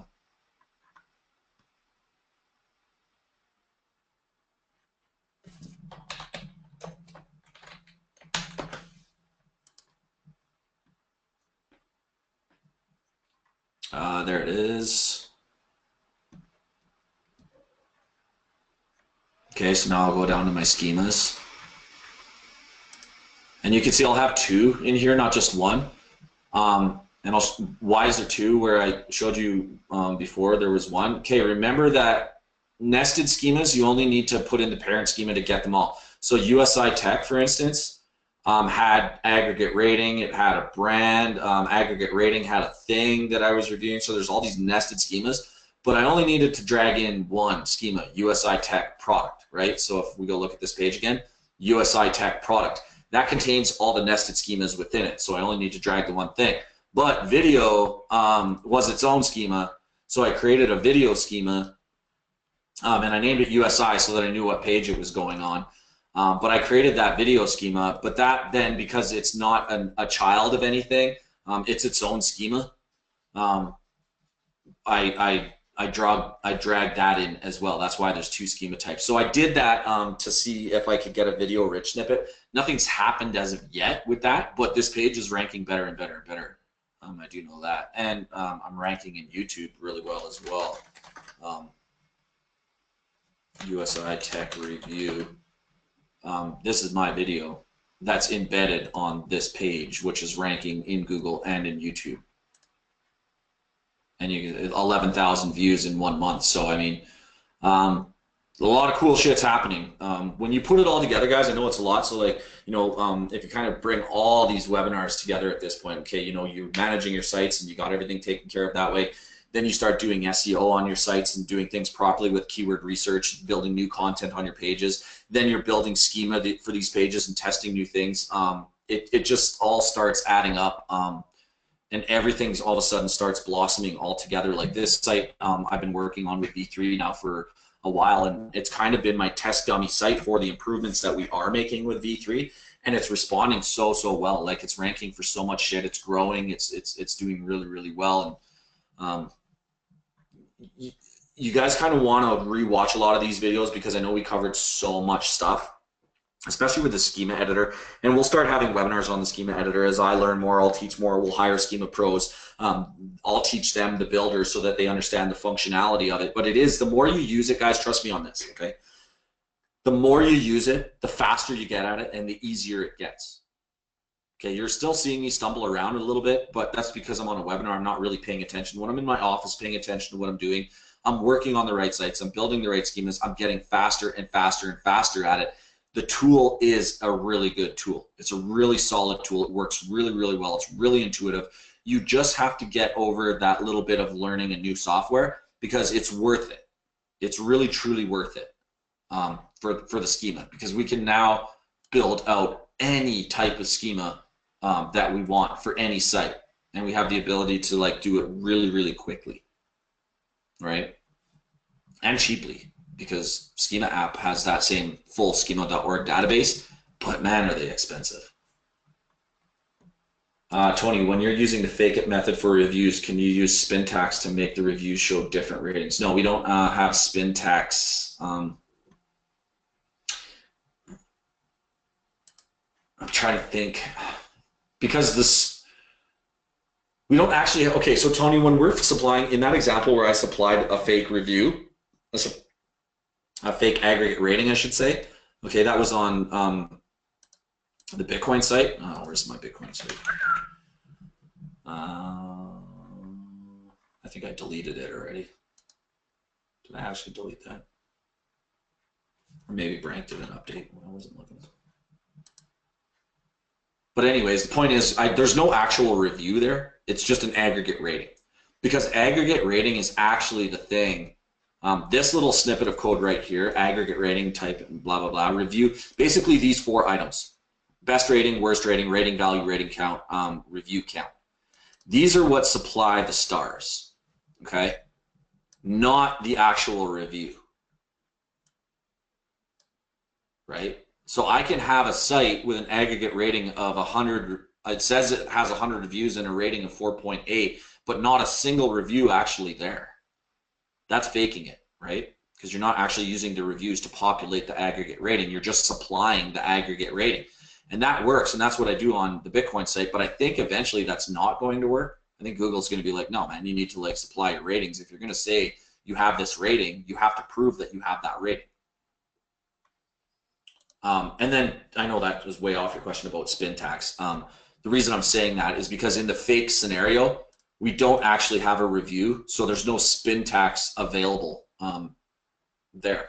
Now, if you did real reviews, I don't know. We just don't have any spin tax stuff built out yet.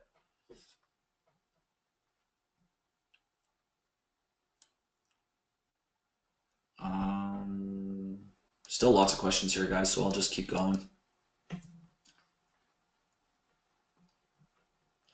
Jim, just for your information, there's a WordPress plugin that allows reviews to be input and builds microdata format for Google. Well, you could do the same thing with V3. I mean, I'm not saying you can't, like, you know, like for instance, with my How to Make Money with Bitcoin site, I supplied my own reviews. So if I had reviews on Google Plus or Facebook or whatever, and I wanted them on this site, I just go and put them in there.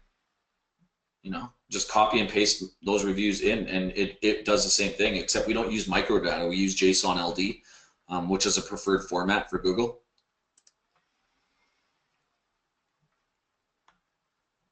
Dorenda, a logger, Google algorithms count against you, but if you prove, I already read that one.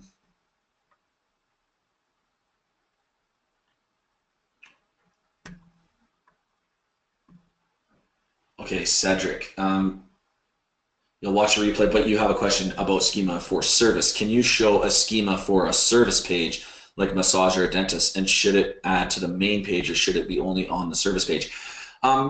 Yeah, first of all, I'll show you, what did you say? You said, for example, massage or dentist. So when you guys start building new schema, if you're in a massage niche or whatever your client's massage, I would just start typing massage and see what comes up, okay?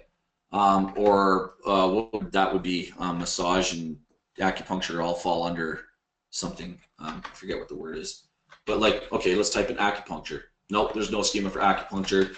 There's no schema for massage. Is there a schema for organization? Yeah, okay, so I can use organization or I can use local business. Right? That's what we have available. So just start searching. And then put in the appropriate schema type. And then your other question is, should you add it to the main page or should it only be on the service page? Okay, well, there's a services offered schema. Okay, so you have to, guys, the way that you have to look at schema is you have to look at the page that you want schema for. Okay, so you need to break things down. So I have a site. You can even break it down by a site. Okay, so let me open up a WordPad here so that I can kind of help you guys wrap your brain around how do I look at a site and decide what schema to build, right? So I have How to Make Money with Bitcoin, right? Okay, that's my main site. Okay, so what kind of schemas can I build there? I can build brand, I can build blog if I want to, and I can apply those to like almost every page. But then I have sub pages on that site. So I have a sub page of, you know, reviewing USI Tech, right? I want different schema for this page than I want on this page. So what I would do is build specific schema for this. So that would be, you know, a product-based schema, the product being USI Tech. And then I want an aggregate rating for that schema. Okay, and the thing that we're rating is an item, and the item is USI Tech. So I would build different schemas for that page. Now in your scenario, Cedric, let's say you have a massage client, you know, massageusa.net. Okay, that might be a brand, that might be an organization, right? Depending on what you want. If I can think of the damn word that all that other stuff falls into, you might find the schema, specific schema type for it. Therapy or, oh God, what's it called? Somebody say it if they know what I'm talking about. Chiropractor, spa. I mean, we can look for those. I don't want to get too far off my point. Okay, there we go, day spa, okay? But so you can have, okay, there's certain schema types you can have. Now on that site, you might have a couple different pages, okay? You might have a locations page. And then now for that, you're gonna start building in a postal address schema, right? Right. If you have multiple locations, okay, you'll have postal address too for your schema type on that page. Then you might have a services page.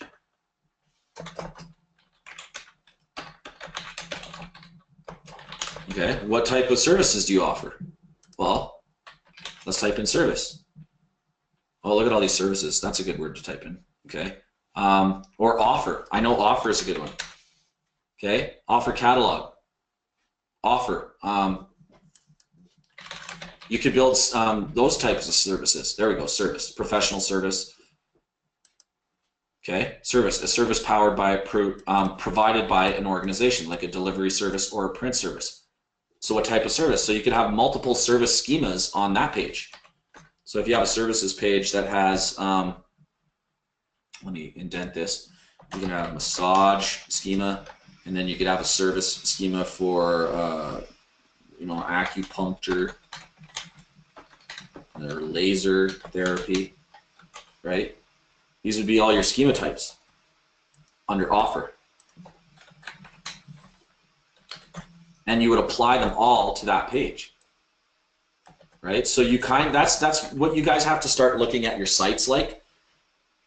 What is my main site about? What pages do I have? And what type of schema can I mark up on those specific pages to make the most sense, right? Does that make sense, Cedric?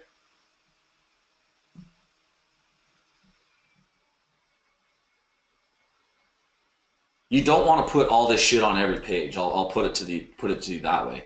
You know what I mean?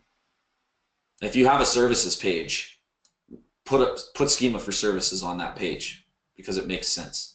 If you have a location page, put location schema on that page because it makes sense. But don't bundle everything into one schema and try and splatter it across the home page. That's going to end up landing you in trouble. Be more specific. With sites and clients, with sites that you care about, okay, you really care because it took you a lot of time to build them, and if you lose them, it would suck. Be specific with your schema. For surf tech sites that take you 10 minutes to throw one up and you get results, fine. Build a you know, a fake schema and plop it on there to get quick, fast results, and don't worry about it because you can build another one. Clients, be specific. You got to be specific.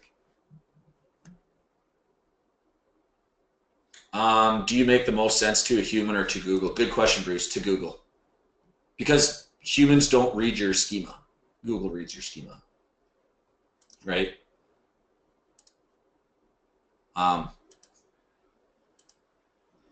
This is schema.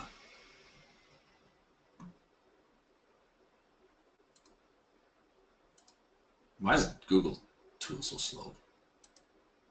You get, I'm sure you get the point. Yeah, actually, here's a faster way to show it. Okay. Here's my brand for that, and if I click render schema, I can read it. Who's this for? You know, is that for Google or is that for people? It's 100% for Google. How do you set the business address so it's specific just to that page? I showed that one, Julian, with the. Okay, the thing I didn't show is the assigning of it. I showed you how to build it. I forgot to show you how to assign it. Okay. So now I have schema built on milehighhomes.pro for Golden and Larkspur, okay? But let's say I want that schema to show up on the Golden page. So let's go to Mile High Homes.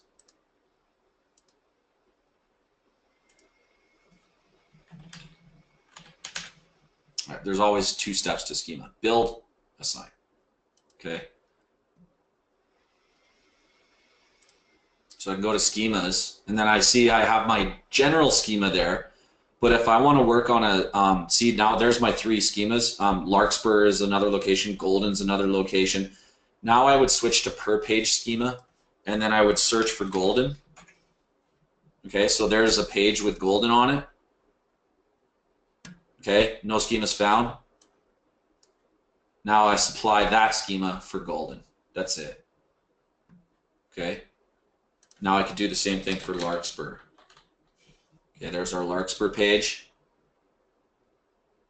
Okay, I already have it there. There you can see the Larkspur schema. So that's how you assign a specific schema to a specific page.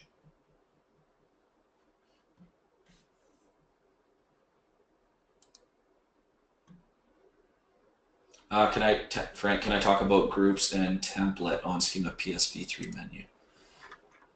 PSv3 menu, groups and template.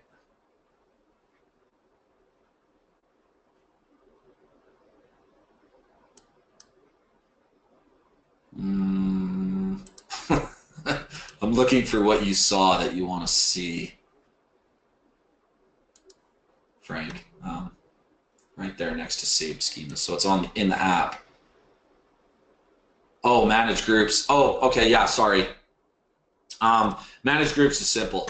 It's just, this is automatically populated. So every time you add a new site to Project Supremacy v3, it automatically creates a group for that site, meaning it'll show up in the filter down here. So like I could put in any Bitcoin keyword and I have the ability to build schema for any of those sites. It happens automatically. If for some reason you didn't want to build schema for a certain site, you could remove it from the group.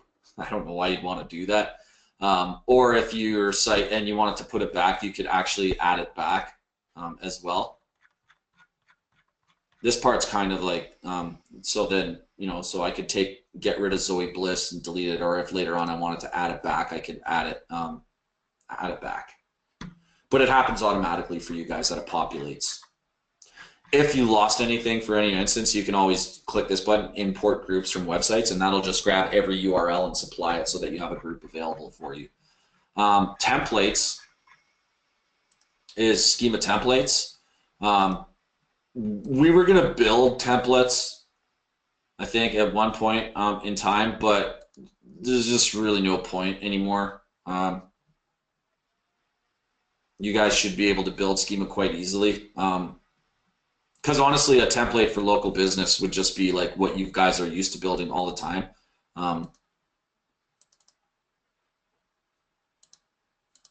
Where's one where I actually built local schema? Nashville. Oh, that was imported from V2. Yeah. Well, that's what templates are. We were going to build templates. We still might. I don't know. We'll see. How do you set the business address? Okay, just did that one.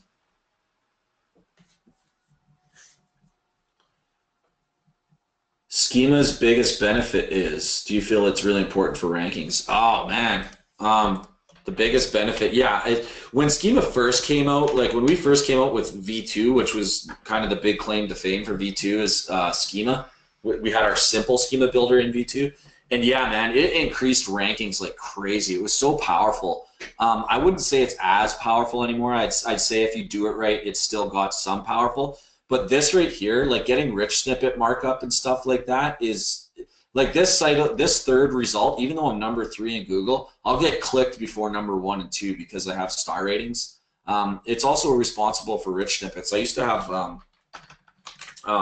really nice rich snippets showing up on some old sites. Like I have this thing right here, guys, is a rich snippet, this little box under the ads, and you could get images in them too. And I used to have that for my Bitcoin site and the other one. I'm trying to get it back. But it's just, yeah, the CTR, like the click-through rate that you get is absolutely huge with Schema.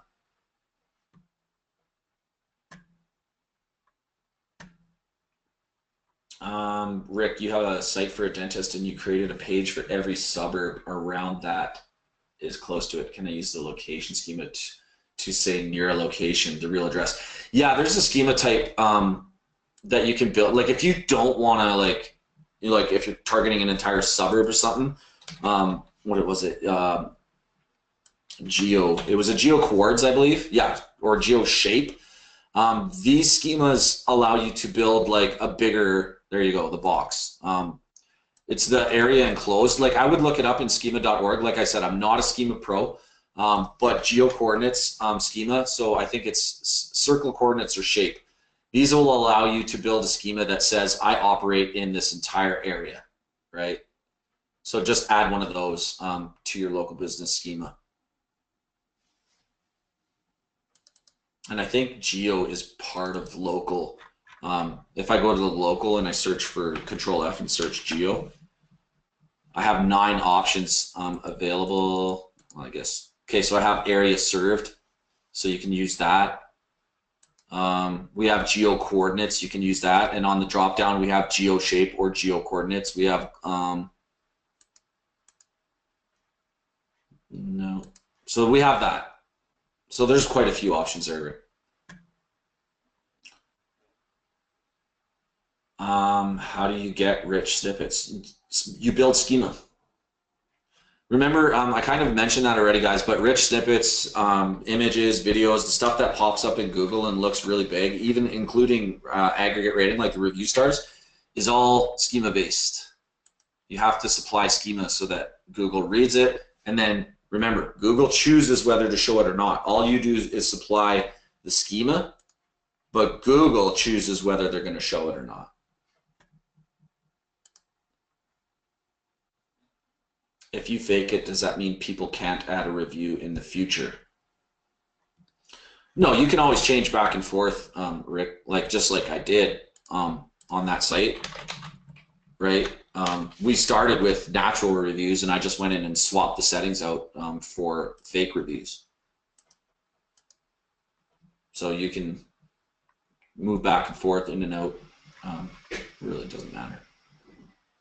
Oh yeah, it was big.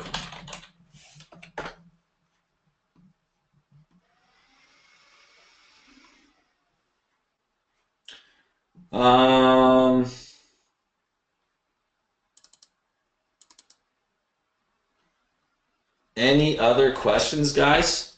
Because I kind of covered everything in the schema builder. We're at the 2-hour mark. I will figure out that map one. I'm gonna have to ask Brank about that, but I know the map search one is for adding coordinates quickly to maps and stuff like that. See, map search. You can search the map only while editing geo-coordinate schema. Cool. Let's look at local business and geo-coordinates. I just figured it out, I think. Local business. Let's do Control F, geo coordinates we're looking at. All right, geo-coordinates of the place, geo-coordinates. Awesome. Let's add it. Let's do a map search. Oh, so you actually have to be in there. So we'll just go to add a new schema, geo-coordinates. Okay, and we're doing it for garage door men. No, we're doing it for, what was it? Yeah, let's do it for garage door men. And we'll just call it geo. Now I'll do the map search. There we go.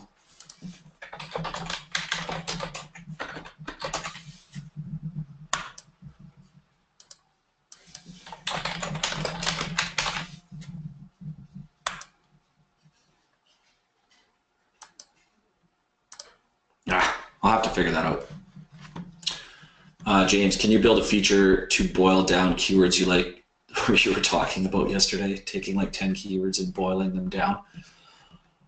I mean, that's a deduplication. It wouldn't be very hard to do. Yeah, we can look at something like that, because it is a cool thing that I don't see a lot of people do. Yeah, I might be able to build it into the project planner.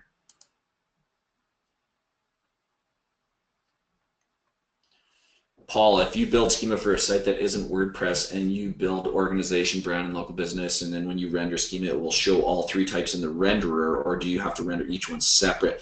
Paul, if it's nested, and that's one of the first thing I showed, so the best example here is this one, right? Let me close everything so you see completely what I'm working on. So I have, actually product's even bigger, a bigger nesting. Okay, so for my product schema for USI Tech, okay, I have a products-based schema which has an aggregate rating, which the aggregate rating is rating a thing, and then it also has a brand for a USI Tech. If I take that that schema, the top level schema, and load it, and then render it, it nests everything and gives me the full code, right? So, but now if I start going down into the nest, so like just to the basic thing, even though this is in the nest, it's at the bottom of the nest, it's only going to give me that piece. So yeah, top level schema will include all the nesting. So, and I know where you're going with this. You're thinking you can use this to build your schema and then render it and just copy and paste it over to HTML sites. And you're absolutely right. If this site was an HTML site, I could build the schema here, grab this code, and copy it, right, and paste it into an HTML site or a non-WordPress site, and it's the same schema. It's the exact same schema. The only nice thing about doing it in here is we have it connected to, like, obviously hooking up to your sites and doing the Google structured data testing tool. But I mean, there's ways around everything. If you take that rendered schema and you pop it onto an HTML page, you still run that page through a structured data testing tool. It will tell you what's right, what's wrong. If you have anything wrong, you come back here, you fix it, you re-render it, you copy it, paste it, test it again, it's done. There's ways around everything. Where does the schema live on the site, Bruce? You can look at any page basically in the structured data testing tool, and it'll tell you where it actually exists. So let's give you an example. Okay, so this USI Tech page, and you can look at the code too. The other quick way is to just press Control U on a page, and then press Control F and type in the word schema, and there it is. Okay, that's the entire schema, and it's just in the code of the header of the site.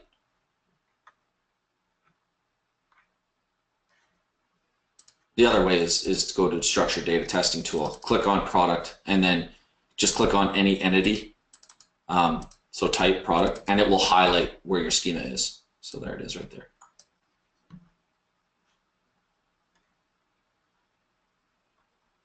It's in the header, basically, if that's the short answer you're looking for. It's in the head tag. All right, guys, any other questions? Hopefully, I know I jumped around a lot on the schema editor. Hopefully, you guys give me a level of 1 out of 10. I don't expect them all to be 10s here, but your level of understanding from 1 to 10 of the schema editor, just so I know where we're at. Like, if you fully understand it, give me a 10. If you're like fucking confused, give me a 1. Okay. Got a few people that are some high numbers here. 6s, 7s, 8s, 7.5s. I should put up a review page for the Project Supremacy schema editor and let you guys go and review it, and then I'll know that with the aggregate rating exactly where we are. My thing is, I want it to be basically, guys, I want it to be like a 10, but schema is such a big thing, guys, and a complicated thing. Like when you're looking at something like this, okay, this is really what the end goal is to create this kind of code. It's a hard thing to do. It's a really, really hard thing to do, especially when you look at how many schemas there are and how many types of schema, how many properties of each schema there are or how many types are within each property. And then to create a tool that can go out, build it, nest it properly, assign it properly is an extremely, extremely hard thing to do. And I think the guys have done a really, really great job at doing it. But I honestly, for you 6s and 5s and 4s and stuff like that, guys, you're really going to need to just start digging it and building schema. I think when you do that, you'll start understanding more and more how it works and how much ability that you have. Also use the schema.org site for their examples, because their examples are really great, right? Like I don't know, like that product review or review schema. There's always great examples. Offers a really good one. That's one I should have shown. What services are offered by people. So there's the JSON LD schema for that, and the type that we're looking, like an event type. We have name schema. We have offers schema. Without markup, there's how. So just use those tools to help get your brains going, and then use the schema builder to build those schemas, and you'll be able to start doing really, really cool shit. Another incredible training session, really helped. Thanks, Rick. Did you do affiliate schema? Yeah, I did. It was basically the how to make money with Bitcoin one. I didn't go and build a new one, but I basically because like I said, it was kind of the same process where you build the schema and then you assign it, but I'm showing you what I'm doing on an affiliate site. So basically I have my main brand for how to make money with Bitcoin, and then that site is reviewing products, so I use product schema, right? And then for the product I use aggregate rating and the brand of the product maker. So I create a brand for the person who made the product, and that's the brand, and the aggregate rating, and then the thing that I'm reviewing is actually the company, and then I nest all that together in a nice big fat juicy schema. And then I added video schema. So that's what I'm doing for affiliate, is product reviews, and then turning on turning on the reviews for people to actually use. So that starts building the actual star rating, so that shows up in Google. The site address to watch the replays. I'll pull all that over right now. So I want to show you guys, the last thing I want to show you guys, because we're pretty much done here. I definitely wanted to, it is a good, these guys are really clever, the guys that designed Schema app, okay? They're like, it's a husband and wife Harvard graduate team. They got a really good understanding of Schema, a lot more than I do. They do have a lot of training on the blog that I suggest you guys read. I've read this and it's really, really helpful. But I want to show you, again, their pricing. Okay, 30 domains is $100 a month just to build Schema with these guys, and it's a very similar kind of tool. But Todd and I changed. We listened to you guys yesterday. Let me get the page up, and I want to show you what we did for you. Okay, the replays for all 4 Webbies, first of all, to answer that question, because I'm going on too many tangents, is v3.projectsupremacy.com. Okay. Today's webinar will be up within by tonight. So here it is, and we're breaking basically Project Supremacy down into WordPress management and security, which will show you the dashboard, SEO and project management, which will show you how to use V3 to get SEO and how to use the project planner. Don't skip this webinar, guys. The project planner is awesome. And then today's webinar is Schema Mastery, which is going to go on this one. But we have V3 open again. And I know a lot of people are like, man, you know, I don't need 500 sites, you know, I don't have that many sites, so can we get a smaller package? So I went ahead and we put together a smaller package. Okay, so these were the first 2 for 500 sites or 800 keywords tracking, 800 keywords, blah, blah, blah. Annually, $697 and then $397 a year. That broke down to about $60 a month for 500 sites. But you guys wanted a smaller plan, so what we did is we put out the personal plan for $47 a month, and this is based on what we're actually going to sell this for, guys, except these were in half. This personal plan is going to go on sale when we launch the tool. It'll be managing 30 sites, tracking 300 keywords, scraping 300 keywords. It's less stuff for the same price, so I put that plan on here for anyone that wants to get in. With just a smaller package, and that's just straight up $47 a month, 40 sites managed, tracking 400 keywords, scraping 400 keywords. There's going to be 3 sub-accounts on this, but the nice thing, guys, the schema editor that you just saw today, 40 websites, look at theirs, 30 sites for $97. We're giving you 40 sites for $47, but you also get WordPress management, you also get keyword tracking, you also get everything. So the value, guys, once again, is truly there. It's truly, truly there.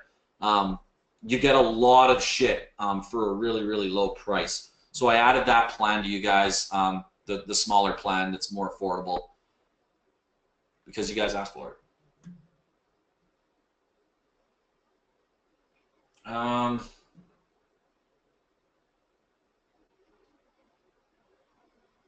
Let me read these. Oh yeah. Okay, so let me leave that up. Support, guys, right there. If you want to get V3 right here, the replays are here now, but I added the smaller package.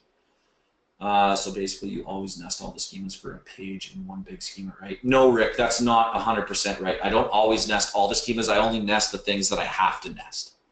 Okay. So, for instance, on this site, let me close that. On how to make money with Bitcoin. Okay, that USI Tech page has a product schema, okay, USI Tech, with an aggregate rating and a thing. So the product schema on that page has aggregate rating and thing, but I also have a video object for USI, so I have 2 schemas on there, but these are nested because they have to be nested. This one's just not part of the deal. So it's a second schema still dealing with the same thing, which is why they're all called USI Tech. So I know that that's going to that page. When I go to assign it, I know that you know, if I had like 12 videos on my site, I would name the video by the page that I want to upload it to. And I don't think there's any. You'll know right away too, guys, when there's a nested thing available, because basically these schemas that just have pluses, when you open them and it says thing, Like when it has something like that versus, you know, a text box. Text box is just something that you apply. This one says, okay, what's the thing you want to assign? And then you choose from all the thing schemas that you built, right? So these mean that there's going to be a nested thing available when it shows up with this gray little box. Then all you have to do is save your schema, go build the thing, come back here, assign it. Or if you get, and here's the thing, guys, when you get really good at schema, okay, by the time I built out all these schemas, I had done it so many times, I knew right away the order of things that I had to build. I had to build a thing for my aggregate rating. I had to build an aggregate rating for my product. So I built in that order. And then by the time I got to my product, I already had the thing and I already had the aggregate rating. I already knew my nesting tree. So I built from smallest to biggest, but that's because I knew that. That just comes with time and experience.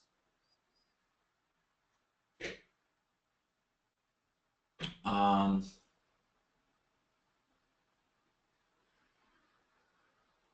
want to be pushed to build more sites, so I'll buy the big package and force myself to get one client to pay for it all. That's a great idea, man. Honestly, this package, guys, the annual, that's $697 for the first year. Remember, I broke this down. I'll do it again so you guys are really seeing the difference here. The first year at $697 divided by 12 is $58 a month for over 10 times the amount of sites managed, double the keyword tracking, double the scraping, 20 sub accounts versus 3 accounts. You're just paying for it all up front for the full year. One client, guys, for any service. If you build schema for a client, charge them $700. You just paid off the year. Then your annual plan at $397, your kind of monthly equivalent is frickin' $33. So the annual plan, honestly, is by far the best value. But I just know that not everybody wants to fork out the $700. If you can, I would do it because it's never gonna. These are going away. These two right here. These will never be. These are only getting offered to you guys, to Supremacy members. The big old value packs. You guys kind of know how we always do that. But these will be offered. They'll just be a little bit less. We're still giving you guys more than what we're going to give the public because you're existing customers. But it'll be a little bit less sites, a little bit less keywords, stuff like that, but the pricing will still be there. Tim, can you manage multi-sites? Rewatch webinar 1, Tim. You can manage every site in your network. That's what webinar 1 was about.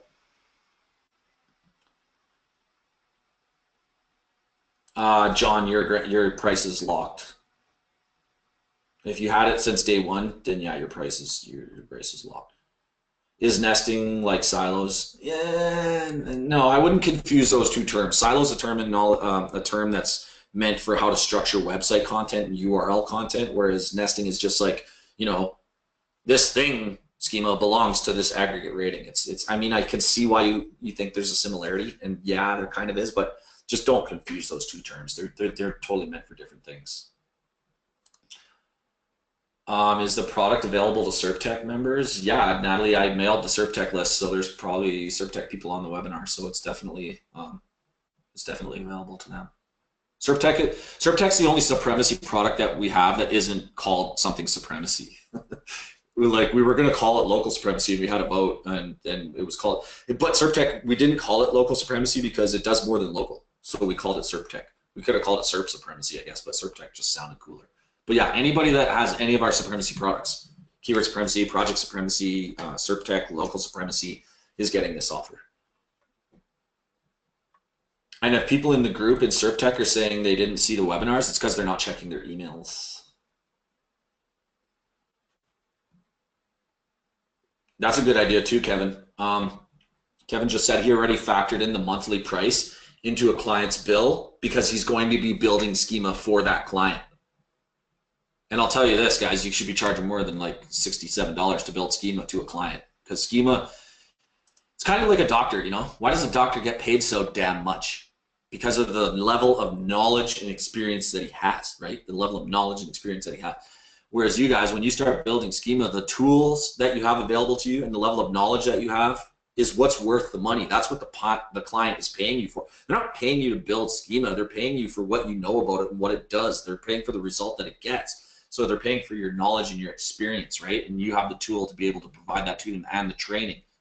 So that's a great idea, Kevin. Build in the price of the tool right into the client, and then it's paid off. Natalie, you've been asked for a brief description. There's no such thing as a brief description of Project Supremacy v3. The brief description is this page right here, v3.projectsupremacy.com. Come watch the videos. Guys, we're going on 6 hours in total video recording time right now to cover v3. That's how big and badass of a product is. There is no, you know, tell me what it does in a minute. It's like, I can't. I wish I could. It does everything. Supremacy. Yeah, that's a good one, Kevin. I like that. All right, guys, we're way over 2 hours here. Oh, I guess we got started late, so we're probably going to be at about 2 hours with the recording. Any last questions, anyone? You've seen $2,000 courses explained in 45 minutes that suck? Yeah. For sure. If it's good, it should take a while, I guess, like with a software this big. Like, I mean, it takes a while. Sorry that I jumped around a lot, guys, today. I've never presented that schema builder before. And I'm still, like I said, I'm not a schema pro. I don't know the right schema types. I do understand the functionality of the tool, and that's what I'm trying to get across to you guys. So hopefully I did a decent enough job at that. But we are going to start doing v3 Webbies the way that we do CertTech Webbies. And if anybody doesn't know what I'm talking about, we're basically going to start having either weekly or bi-weekly webinars where we just come on and we talk about the tool and how to use it, and show results from people that are using it, show new ways that they're using it, new results that they're getting from using it. So that stuff is going to be added for Project Supremacy members as well, for v3 members. It's all coming because winter's here and I don't have anything else to do anymore. No more golf. Awesome, John. Glad to hear it. Thanks, Greg. Rick, didn't even notice the time. I'm glad you guys were into it. So that's it. All right, good job, Herc. Nice demo there of schema. There's a lot to it, but like Herc said, I think once you get in there and start playing with it and fooling around with it and use that plugin that he showed you too, that Chrome plugin.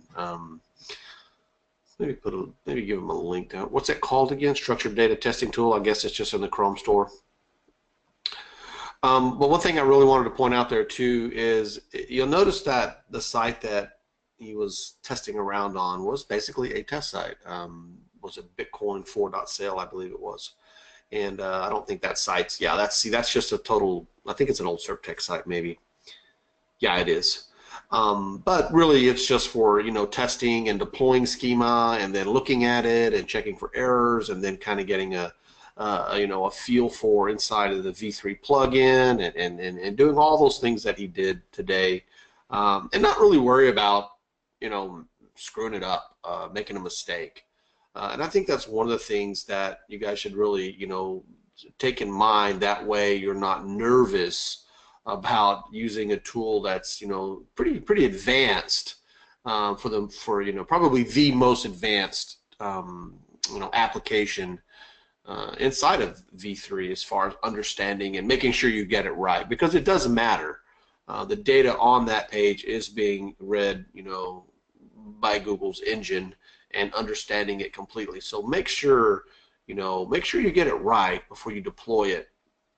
And just want to say, just don't be afraid to bring up a test site, or not, I should say don't be afraid. I say you should bring up a test site and just mess it up all you want.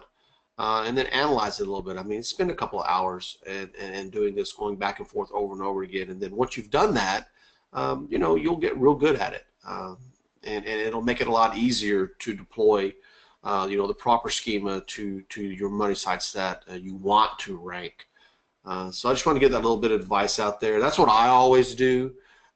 Is when I come across something new, I want to break it. I want to break my site. I want to break everything about it. And then by breaking it, I understand it better. and then I understand how to fix it, and I understand what I did wrong. And I think if you take that approach, nothing seems scary, and you just go with it. Can I just say something on that, Todd? That's such a good point, and I never even brought that up. But that what Todd just said is so true, guys. It's such a good point. Really, really take that to heart. I busted my ass learning how to do this, guys. I made tons of mistakes learning how to do this, but you have to make mistakes in order to learn how to do things right. It's part of the process. It's part of the learning curve. So what Todd just said about taking a site that you don't really give a shit about, even though that Bitcoin site actually does get real traffic and it's overlaid to my real Bitcoin site, it's okay for me to still start building schema on it and just watching what happens and use that process. Go back and rewatch this webinar. Watch the process that I use for troubleshooting using the structured data testing tool. It will tell you what is missing or what is wrong, and then you just have to go back into the tool and add it. That's it. It's really, really simple. So that's great, great advice. Don't be afraid. Use the test site. Start building. Start using it. Start making mistakes, because the more mistakes you make, the less mistakes you're going to make, if that makes sense. So thanks for saying that, Todd. That's a really important part. Yeah, cool. Yeah, that's the way I've always approached.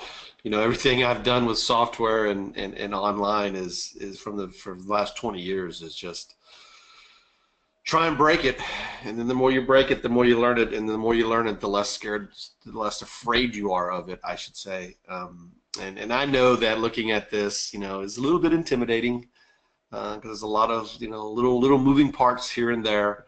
But yeah, I just started deploying it on a site you don't really care about, and making sure you're getting the proper data, because you can. I know if you pull up that box again, Herc, where it shows the actual code. Yeah. Okay. You look at that. When you first look at that at first glance, you go, "Oh my God, I can't read it. What's it mean? What's it say?" But no, really, it's not that hard to read. It's a little bit of programming language, but it's not C++. I mean, it's still pretty darn readable. If you just take a second and slow your eyes down on it, you can tell what's going on there. It's not that codey, I should say. It's not a shell script or anything like that. So just by looking at that right there, just take your time and see where all those little moving parts are. And once you start, when your mind starts focusing in on that a little bit, you'll become less and less apprehensive about it. And then the more you look at it, then in the future when you bring one up, you'll be able to zero right in to what it is that maybe you made a change to, maybe you wanted to make sure that's that's correct and things like that. And you'll be able to zoom right in to the spot you need to be, and you'll just get faster and faster and faster at it. So, that's really the nice thing with V3, guys, on this is you don't have to worry about syntax, and syntax is basically the writing of the schema. Right. All you have to do is fill in forms. We take care of the syntax for you. Exactly. Which is nice. But yeah, Todd's right. You can look at this and you can start discerning what's going on here. There's a product type schema, there's an aggregate rating type schema, there's a thing type schema, and there's a brand type schema. There's 4 schemas in this nest. The rest is just the properties of the types. Yep. Yeah. So once you stare at that for a bit and just completely understand what's going on right there, then the rest of it starts making making a lot easier to make sense of, I should say. Yeah. Also, use this view button. This is I can't believe we didn't have this before. Yeah, that's nice. This thing is so nice, guys, because really, when you click to hide the empty properties are what's available to you. When you hide the empty ones, the ones you haven't chosen, this is the schema you actually have. And if you actually look at the rendered schema and compare it to what you actually have here, this is really it. You'll see these things in your rendered schema as well. So it's just pay attention to those things, and it all helps to make you just a schema wizard, a schema pro, and we'll all get there together. Yeah. Because, guys, schema, like Herc mentioned earlier, we brought it out a couple years ago, and there were some other guys that were doing it, before we did. I think we were the first one to make a badass plugin about it. But it's still good stuff. He was talking about his Bitcoin side in the US Tech Review, and the amount of traffic that's been increasing as he's been deploying more and more schema to that site over the past, I don't know, month, I would say. it's just getting better and better, and it's just ranking better and better, and then getting more and more traffic. And so trust me, yeah, look at that. Yeah, that's money right there. Yep. Yeah, So I was muted. Yeah, so I just want to say, yeah, the end result of it all, guys, is that, right? We're doing this so that we can rank, so that we can get people to perform in action, and those are the signups to that particular company. And look at the dates on these guys. Okay, or that's Bit Club. Actually, that's not even the good one. Let me go to USI. Look at this. This is October alone. 37 people from search engine traffic have signed up to my Bit Club network because I have all those elements in place. And what these signups actually result in is money. So yeah, learn it. It's important and it works. And this is real proof that it works. 37 signups in less than in less than a month, or in the month of October. 37 signups because of all the shit that happened there that you learned today. yeah. So just reiterate again, I know we're beating a dead horse there, and I think you guys have been around us long enough to know that, schema is important. Schema must be deployed. That's just the bottom line. It's got to be deployed. Doesn't have to be super in-depth and fancy. It just needs some schema on there where it's relevant, where it makes sense on every single page, as we demonstrated earlier today. All right, guys, that's probably going to be it. I don't see any more questions coming in. So we've been on here 2.5 hours today. This one kind of went a little bit long, but that's cool. It needed to be that way, I guess. Don't forget, we added another plan, a little smaller plan, maybe for you guys that don't have that many sites or don't plan on growing into that many sites, which is fine. It's up to you. There's always the big plans where it's basically, unlimited sites, I guess. 500 is a lot of sites. Take you a while to get there. But as soon as this loads, yep, there it is again. We're going to leave this open for throughout the weekend, just to give everybody plenty of time to rewatch the replays and make the decision on that. And then in 4 days, we're going to take these plans offline again, and probably do more of a public launch sometime in the near future, and these will obviously go away at that time. So one more webinar tomorrow. Tomorrow we'll come back. We probably won't be on 2 hours tomorrow at all. Tomorrow is just going to be some mostly Q&A, I think, and then we'll pick out some other things to go over inside of tomorrow we'll probably just go wherever you want to go. Herc might have a few little things he wants to touch on here and there, but it's going to be a lot of Q&A and just closing it up a little bit there. So, all right, guys. Well, thanks for joining us today. Thank you again, Herc, for putting on another amazing presentation, and we will see you all tomorrow. Have a good one. Bye-bye. Bye, everybody.